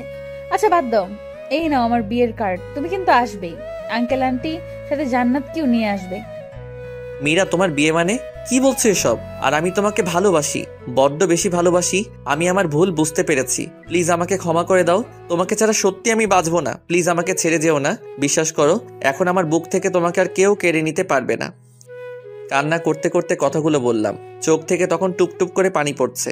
নিজের অজান্তেই তখন মীরার হাতটা আমি ধরে ফেললাম, কিন্তু মীরা ঠাস ঠাস করে চর বসিয়ে দিল আমার গালে। তারপর হঠাৎ কি যেন পড়ায় শব্দে আমার ঘুমটা ভেঙে যায়। উঠে ফ্লোরের দিকে চেয়ে দেখি বুক থেকে মীরার ছবিটা পড়ে ভেঙে গিয়েছে। তার মানে এতক্ষণ যা দেখলাম সব স্বপ্ন ছিল। গলাটা শুকিয়ে গেছে। টেবিল থেকে 1 গ্লাস পানি খেয়ে এসে বিছানায় ধপ করে বসে পড়লাম। আমি বুঝতে পারলাম আমি মীরাকে নিয়ে বাজে স্বপ্ন দেখেছি। তখন মুহূর্তেই মীরার মুখটা বারবার ভেসে উঠছে। তারপর আবারও ঘুমিয়ে পড়লাম। কয়েকদিন পর স্কুলে গিয়ে দেখি রফিক সাহেব বসে আছে। আমি ওনাকে সালাম দিলাম, আসসালামু আলাইকুম। ওয়ালাইকুম আসসালাম। স্যার, আপনাকে আজ আমাদের বাড়িতে দাওয়াত। সন্ধ্যায় আসবেন কিন্তু, আজ আমাদের রাইসার ৫ম জন্মবার্ষিকী। রফিক সাহেব কথাটা বলে বাড়ির ঠিকানা দিয়ে চলে গেল। এদিকে সন্ধ্যায় আমি রফিক সাহেবের ঠিকানা দেওয়া বাসায় গিয়ে নক দিলাম। নক দেওয়ার কিছুক্ষণ পর একটা কাজের মেয়ে এসে দরজাটা খুলে দিল। বাসাটা খুব সুন্দর করে সাজানো হয়েছে। আমাকে দেখে রাইসা দৌড়ে এসে আমায় জড়িয়ে ধরলো। খুব সুন্দর লাগছে আজ রাইসাকে। তারপর আমি মেয়েটাকে কোলে নিয়ে গালে মুখে চুমু দিয়ে বুকে জড়িয়ে নিলাম। অজানা এক প্রশান্তি মনে হচ্ছে ছুঁয়ে গেল আমার হৃদয়। বাড়িতে প্রায় আমাদের স্কুলের সব টিচারদের দাওয়াত করা হয়েছে। তখন হঠাৎ সিঁড়ি দিয়ে কাউকে নামতে দেখেই আমি থমকে গেলাম। নীল রঙের চশমাটা খুলে মুছে আবার চোখে পড়লাম। বুকের স্পন্দন বেড়ে যাচ্ছে, কারণ এ তো অন্য কেউ না, এটা মীরা। এটা কিভাবে সম্ভব? যাকে নিজ হাতে দাফন করেছি, যার চাঁদ মুখটা এখনো ভেসে ওঠে, কিন্তু মীরা আবার বেঁচে আছে। মীরার দিকে তাকিয়ে পলক ফেলতে পারছি না।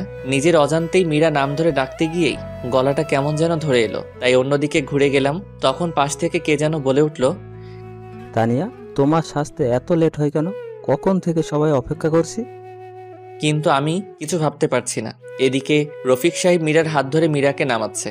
মীরার সাথে কয়েকবার আমার চোখাচোখি হয়েছে, কিন্তু কোনো কথা হয়নি। এদিকে কিছুক্ষণ পর রাইসার জন্মদিনের কেক কাটলাম। তার কিছুক্ষণ পর হঠাৎ কাঁধে কারো হাতের স্পর্শ পেলাম। আমি পিছন দিকে তাকাতেই দেখি মীরা। আসসালামু আলাইকুম, আমি তানিয়া রেজওয়ান রফিক। ওয়ালাইকুম আসসালাম, কেমন আছেন? জি ভালো। আমি আপনার কাছে অনেক কৃতজ্ঞ। আপনি আমাদের কলেজের টুকরাকে রক্ত দিয়ে বাঁচিয়েছেন। রাইসার আব্বুর কাছে আপনার কথা শুনেছি। আপনি কি বিয়ে করেছেন? একদিন ম্যাডামকে নিয়ে বেড়াতে আসবেন। মীরার এই প্রশ্নের জবাবে আমি কি বলবো ঠিক বুঝতে পারছি না। এটা আমার মীরা নয়, কিন্তু মনে হচ্ছে এটাই আমার ভালোবাসার মানুষ, আমার স্ত্রী। কিন্তু আমি কিছু ভাবতে পারছি না, বুকটা ফেটে যাচ্ছে। না, এখানে আর থাকা সম্ভব হচ্ছে না আমার, তাই বিদায় নিয়ে চলে আসছি। আসার সময় বাড়ির গেট পর্যন্ত রাইসা আর তার মা এগিয়ে দিয়ে গেল। বাসায় এসে মীরার স্মৃতিগুলো ভাবতে লাগলাম। আমি জানি এটা মীরা নয়, কিন্তু কেন যেন বারবার আমার মন বলছে এটাই মীরা, এটাই আমার পিচ্চি বউ মীরা। তারপর থেকে এখন প্রায় তাদের বাসার নিচে দাঁড়িয়ে থাকি। দেখি প্রতিদিন কোথায় যেন যায় তানিয়া, যাকে আমার মন বলে এটা তানিয়া নয়, মীরা। পরে খবর নিয়ে জানতে পারি মীরা অফিসে যায়, নিজের অফিস আছে। তাই একদিন অফিসে যাওয়ার পথে মীরার গাড়ি আগলে দাঁড়ালাম। গাড়ি দাঁড়া করাতে বললাম, এক্সকিউজ মি, যদি কিছু মনে না করেন পার্কে গিয়ে বসতে পারি? আপনার সাথে কিছু কথা আছে। আচ্ছা চলেন। তারপর একটা পার্কে নিয়ে গিয়ে গাড়ি দাঁড় করালো। তারপর বলল, কিছু বলবেন? আমার যেতে হবে। একটা সত্যি কথা বলবেন? বলেন, কি বলতে চান? আমার মন বলছে তুমি তানিয়া না, আমার মীরা। আমার মন বলছে, প্লিজ মিথ্যা বলো না। আপনি কি ঠিক আছেন মিস্টার কাব্য? আমি তানিয়া রেজওয়ান রফিক। আপনার মীরা কে? আর কি বলছেন এসব? আপনি এসব বলতে আমাকে এখানে এনেছেন? ছি, লজ্জা করে না আপনার? প্লিজ, আমি মিথ্যা বলছি না, বিশ্বাস করুন। এরপর মীরার সাথে ঘটে যাওয়া সবকিছু তাকে খুলে বললাম। তারপর উনি বলল, কি আশ্চর্য, আপনি কি আমাকে নাটকের স্ক্রিপ্ট শোনাচ্ছেন? প্লিজ, আমি জানি তুমি আমার মীরা, তুমি আমার সাথে মিথ্যা বলছো। কি আশ্চর্য, আমার বিয়ে হয়েছে, বাচ্চাও আছে দুটো। প্লিজ মীরা, তুমি আমার মীরা, বলো তুমি মিথ্যা বলছো। আমার মন কখনো মিথ্যা বলে না। কথাটা বলেই মীরার হাতটা ধরে ফেললাম, আর সাথে সাথে মীরা হাতটা ছাড়িয়ে ঠাস ঠাস করে চর বসিয়ে দিয়ে বলতে লাগলো, আমি আপনাকে অনেক ভালো ভেবেছিলাম, কিন্তু আপনার যে চরিত্র খারাপ তা এখন আর বোঝার বাকি রইল না আমার। লজ্জা করে না অন্যের স্ত্রীর হাত ধরতে? আপনার কি বউ নেই? আর আপনি ভালো করে জানেন আমার স্বামী আর দুইটা মেয়ে আছে। তারপরও আমাকে কেন বিরক্ত করেন?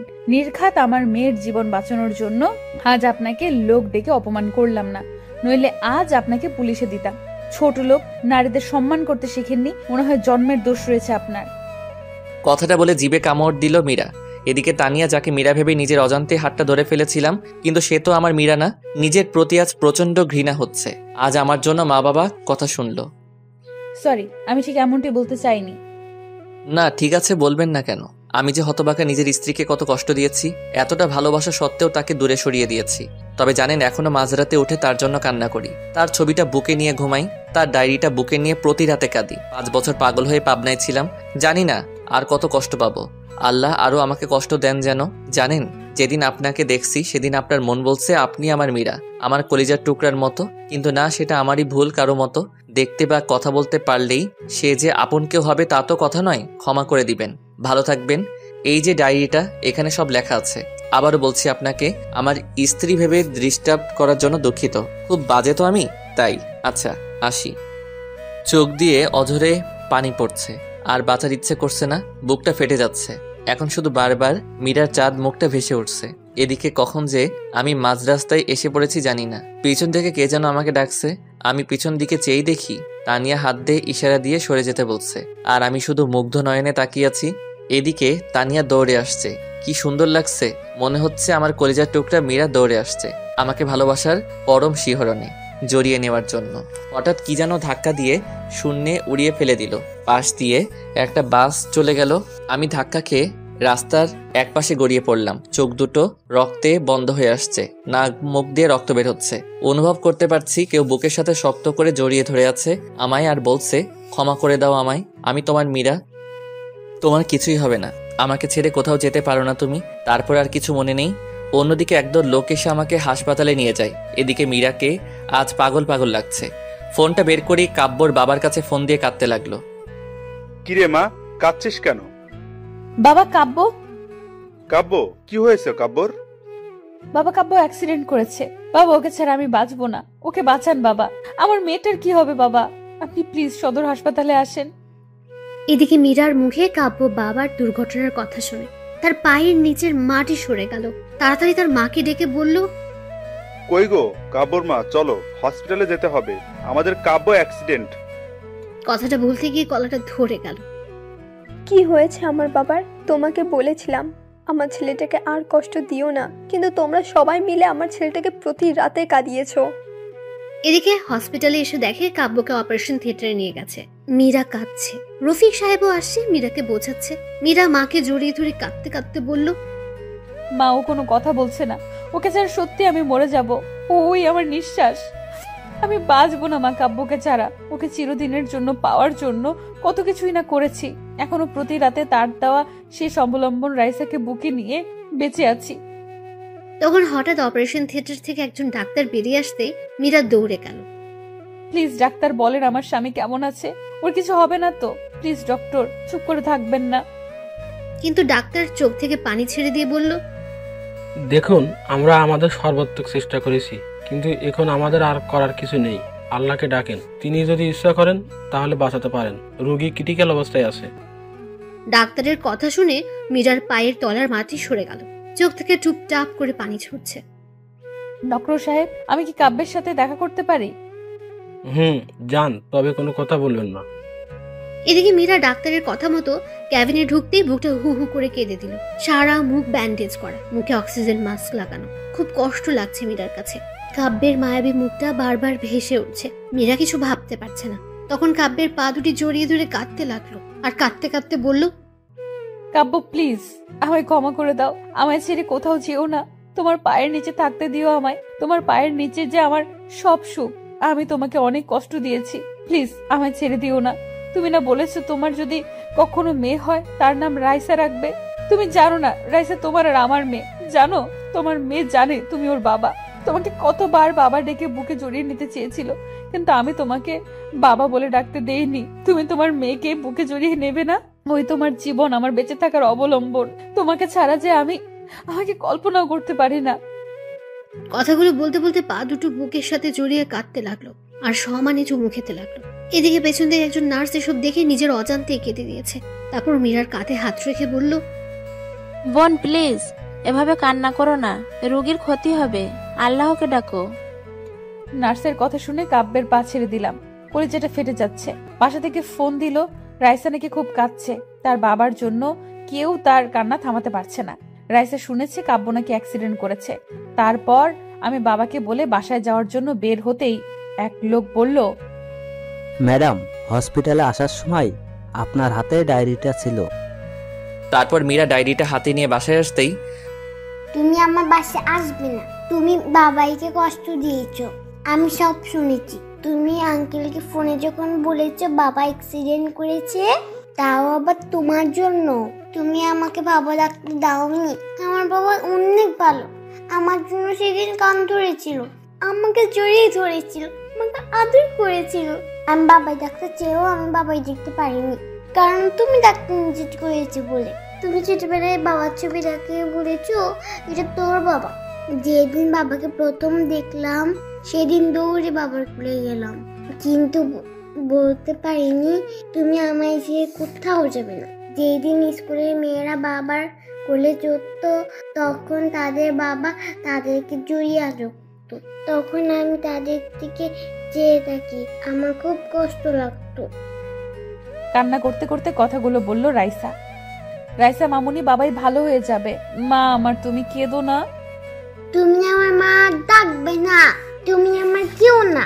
তুমি আমার বাবাইকে কষ্ট দিয়েছো, আমার বাবাইকে বাবাই বলে ডাকতে দাওনি কেন? কথাগুলো বলে কাঁদতে কাঁদতে রুমে গিয়ে দরজা লাগিয়ে দিল রাইসা। আমি কি করব? রাইসার কথাগুলো শুনে কলিজা ফেটে যাচ্ছে।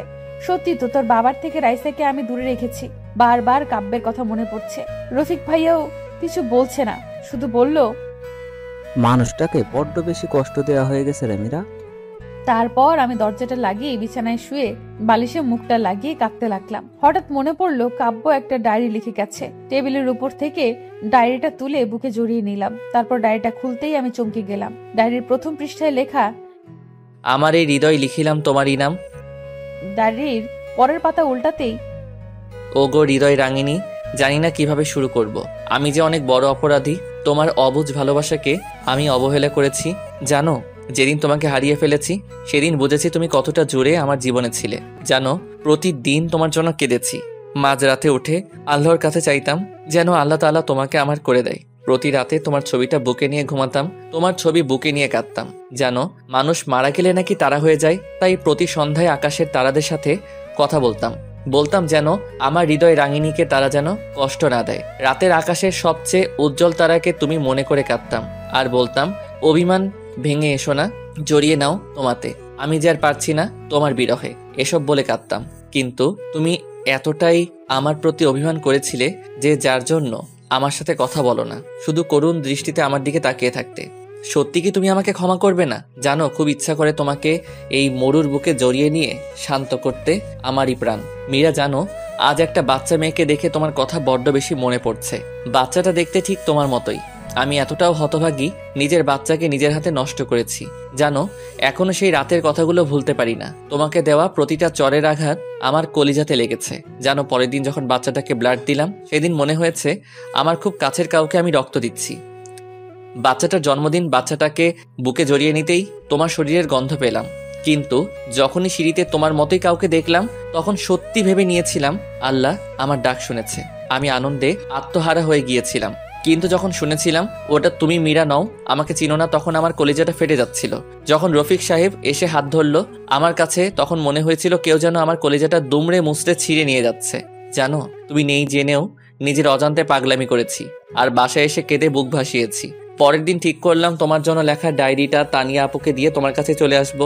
আমি যে আর পারছি না মীরা, মৃত্যুর পথ বেছে নেওয়া ছাড়া আমার আর কোনো উপায় নেই। তোমাকে ছাড়া যে এখন আমার নিঃশ্বাস নিতেও কষ্ট হয়। কষ্টটা আরো বেশি হয় যখন তোমারই মতো তানিয়া নামক মেয়েটা তার স্বামীর হাত ধরে আমারই সামনে দিয়ে হেঁটে যায়। জানো, তখন বড্ড বেশি তোমার কথা মনে পড়ে। কি করব, আমি তোমাকে ছাড়া আর যে বাঁচতে পারছি না। তোমাকে নিয়ে লেখা শেষ অবলম্বনটা তোমাকে মনে করে তানিয়া আপুকে দিয়ে গেলাম। জানো, খুব কষ্ট হচ্ছে লেখাগুলো লিখতে। আমি আসছি মীরা। ডায়েরিটা পড়তে চোখ দিয়ে জল গড়িয়ে পড়লো মীরার আছে একটা মিথ্যের জন্যই কাব্য মৃত্যুর কিনারায়। খুব কষ্ট হচ্ছে মীরার। কাব্যের মুখটা বারবার মীরার সামনে ভেসে উঠছে। মীরার কানে বারবার বাজছে তার লেখার শেষ কথাগুলো। মীরা এসব ভাবছিল, আর তখনই হঠাৎ বাইরে কিছু ভাঙার শব্দ পেল। মীরা তাড়াতাড়ি করে রুমের বাইরে এসে দেখে রাইসা কাঁদছে আর খাবারের প্লেট ফেলে দিয়েছে। মা, রাগ করো না, খেয়ে নাও। তুমি আমাকে মা বলবে না, আমাকে বাবার কাছে নিয়ে যাও। তুমি আমার বাবাকে কষ্ট দিয়েছো, তুমি আমার সাথে আর কথা বলবে না। প্লিজ রাইসা, মা আমার, তোমার বাবার কিছুই হবে না। প্লিজ কান্না করো না, খেয়ে নাও। আমাকে বাবার কাছে নিয়ে যাও, আমি বাবাকে না ডেকে খাবো না। হঠাৎ তখনই সবুজকে ঘরে আসতে দেখে মীরা ভাইয়া বলে কেঁদে দিয়ে বলল, ভাইয়া, কাব্য বাঁচবে না। কাব্যকে ছাড়া আমিও যে বাঁচবো না। সবুজ মীরাকে বুকে নিয়ে সান্ত্বনা দিয়ে বলল, কান্না করিস না বোন, আল্লাহ তাআলা সব ঠিক করে দিবেন। তোর কান্না যে আমি দেখতে পারি না। মা বাবাকে তো ছোটবেলায় হারিয়েছি, তানিয়াটাকেও প্রথম দেখাতেই হারিয়ে ফেলেছি। তোকে খুন করার জন্য সাথী নামের মেয়েটা কন্টাক্ট করেছিল। তোকে খুন করতে এসে তোর গলার লকেট দেখেই চিনে ফেলি তুই আমার ছোটবেলায় হারিয়ে যাওয়া বোন মীরা। কিন্তু সে সময় তানিয়াকে গাড়ির নিচে পিস্ট হতে দেখি। তোর চেহারা তানিয়ার মতোই ছিল, তাই যখন দেখলাম তানিয়া রাস্তার পাশে পড়ে আছে, দৌড়ে বুকে টেনে নেই। সন্ত্রাসী ছিলাম, মানুষের রক্ত দেখলে হাসি পাইতো, কিন্তু যখন নিজের বোনের রক্ত আমার শার্ট ভিজে যাচ্ছিল তখন বুঝেছি আপন মানুষের রক্ত শুধু তার শরীর থেকে ঝরে না, আপন মানুষটির কলিজা থেকেও ঝরে। তোকে আর তানিয়াকে পেয়ে অন্ধকার রাস্তা থেকে সরে আসি। তারপর কাব্যর বাবার প্ল্যান অনুযায়ী তানিয়াকে মীরা বানিয়ে কাব্যর বাড়িতে পাঠাই, আর ঋষি পাই তার মাকে। ঋষির বাবা রফিক ভাইয়ার সাথে সব প্ল্যান করি, কিন্তু এজন্য যে কাব্য আজকে মৃত্যুর মুখোমুখি হবে তা জানলে কখনো এতটা মিথ্যার আশ্রয় নিতাম না। এদিকে হঠাৎ রাইসা দৌড়ে এসে মীরাকে জড়িয়ে ধরে বলল, মম চলো না বাবার কাছে, আমার সাথে বাবা কথা বলবে। বাবা তোমাদের সবার সাথে রাগ করে থাকলেও আমার সাথে রাগ করে থাকবে না। বাবাই যেন আমার সাথে রাগ করলে কান্দে উদ্বোস করতে হবে। তারপর মীরাকে কিছু বলতে দেওয়ার আগে রাইসা মীরাকে জোর করে গাড়িতে তুলে নিয়ে গাড়ি চালাতে বলল। মীরা রাইসাকে নিয়ে হসপিটালে আসতেই রাজের বাবার সাথে দেখা হলো। মারে, কেমন আছিস? বাবা, আমি সত্যি অনেক বড় অপরাধী হয়ে গেলাম। নিজের স্বামীকে কোনো স্ত্রী এতটা কষ্ট দিত না। বাবা, সত্যি কাব্যকে ছাড়া আমি বাঁচবো না। অন্যদিকে রাইসা তার রুমে গিয়েই বলতে লাগলো, বাবাই বাবাই কেমন আছো তুমি? কথা বলবে না আমার সাথে বাবাই? তোমাকে মম কষ্ট দিয়েছে তাই মমের সাথে আমি আর দিয়েছি, ঠিক করেছি না বাবাই? বাবা আমায় জড়িয়ে ধরে আম্মু ডাকবে না? হঠাৎ তখন একটা নার্স এসে বলল, মামনি, এখানে কথা বলা যাবে না। আপনি চুপ করেন তো, আমি আমার বাবার সাথে কথা বলছি। দেখছেন না, কথা বলবেন না একদম, বাবাই রাগ করবে। বাবা জানো মা তোমার জন্য কত কান্না করেছে? তোমাকে আমি ছোটবেলায় দেখেছি মায়ের সাথে একটি ছবিতে। বাবাই স্কুলের ছেলে মেয়েরা তার বাবার সাথে ঘুরে বেড়ায়, তাদের বাবা তাদেরকে চকলেট আইসক্রিম কিনে দেয়। আমি কিচ্ছু চাই না, তুমি কথা বলো বাবাই, তাহলেই হবে। কথা বলছো না কেন? দেখছো না তোমার রাইসা কাঁদছে? প্লিজ বাবা কথা বলো, আর চুপ করে থেকো না।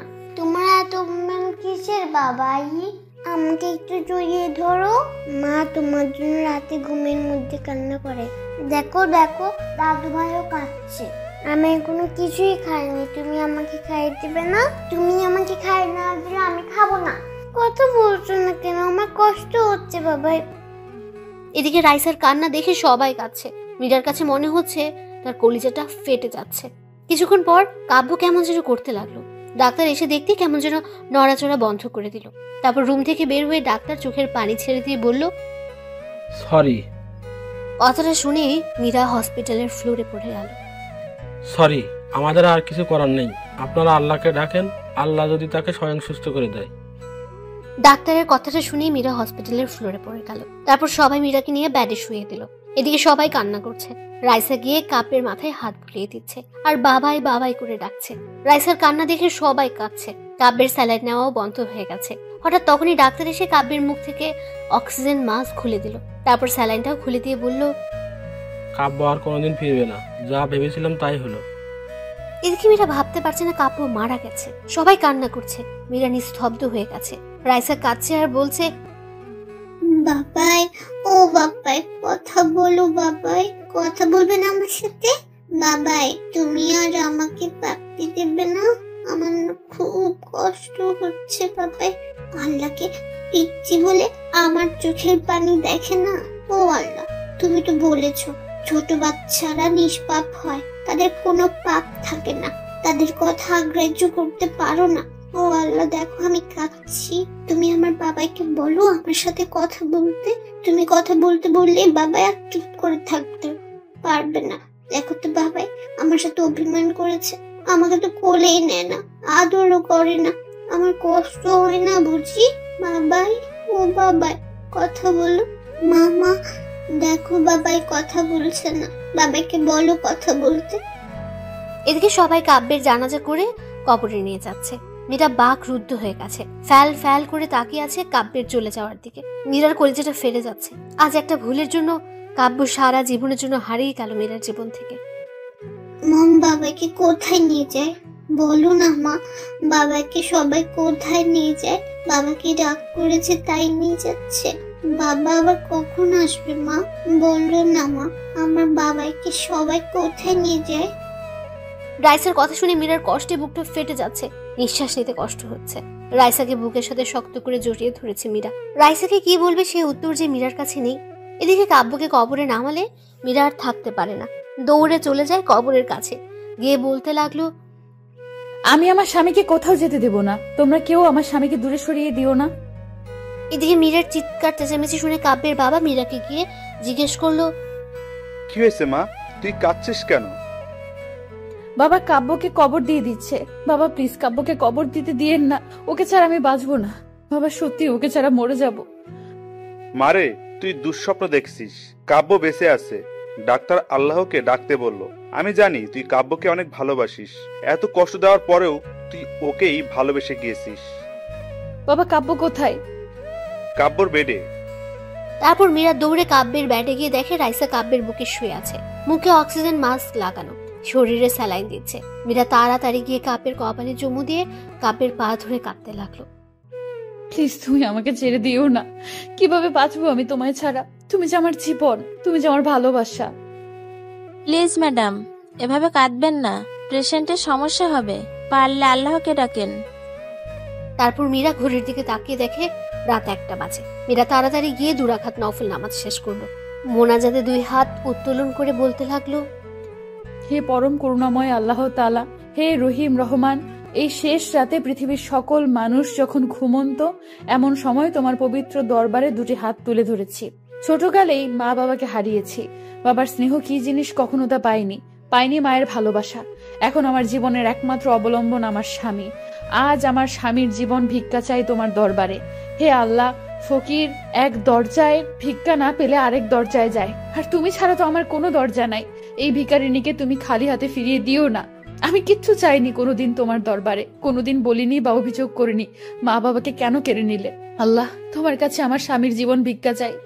আল্লাহ, আমার জীবনের বদলতে হলেও আমার স্বামীকে বাঁচিয়ে দাও, আমার মেয়েকে তুমি বাবা হারা করো না। আল্লাহ তাআলা, আল্লাহ, সন্তান কাঁদলে নাকি মা সহ্য করতে পারে না। ও আল্লাহ, তুমি তো দুনিয়ার মায়ের চেয়ে তোমার বান্দাবান্দিকে লক্ষ কোটি গুণ বেশি ভালোবাসো।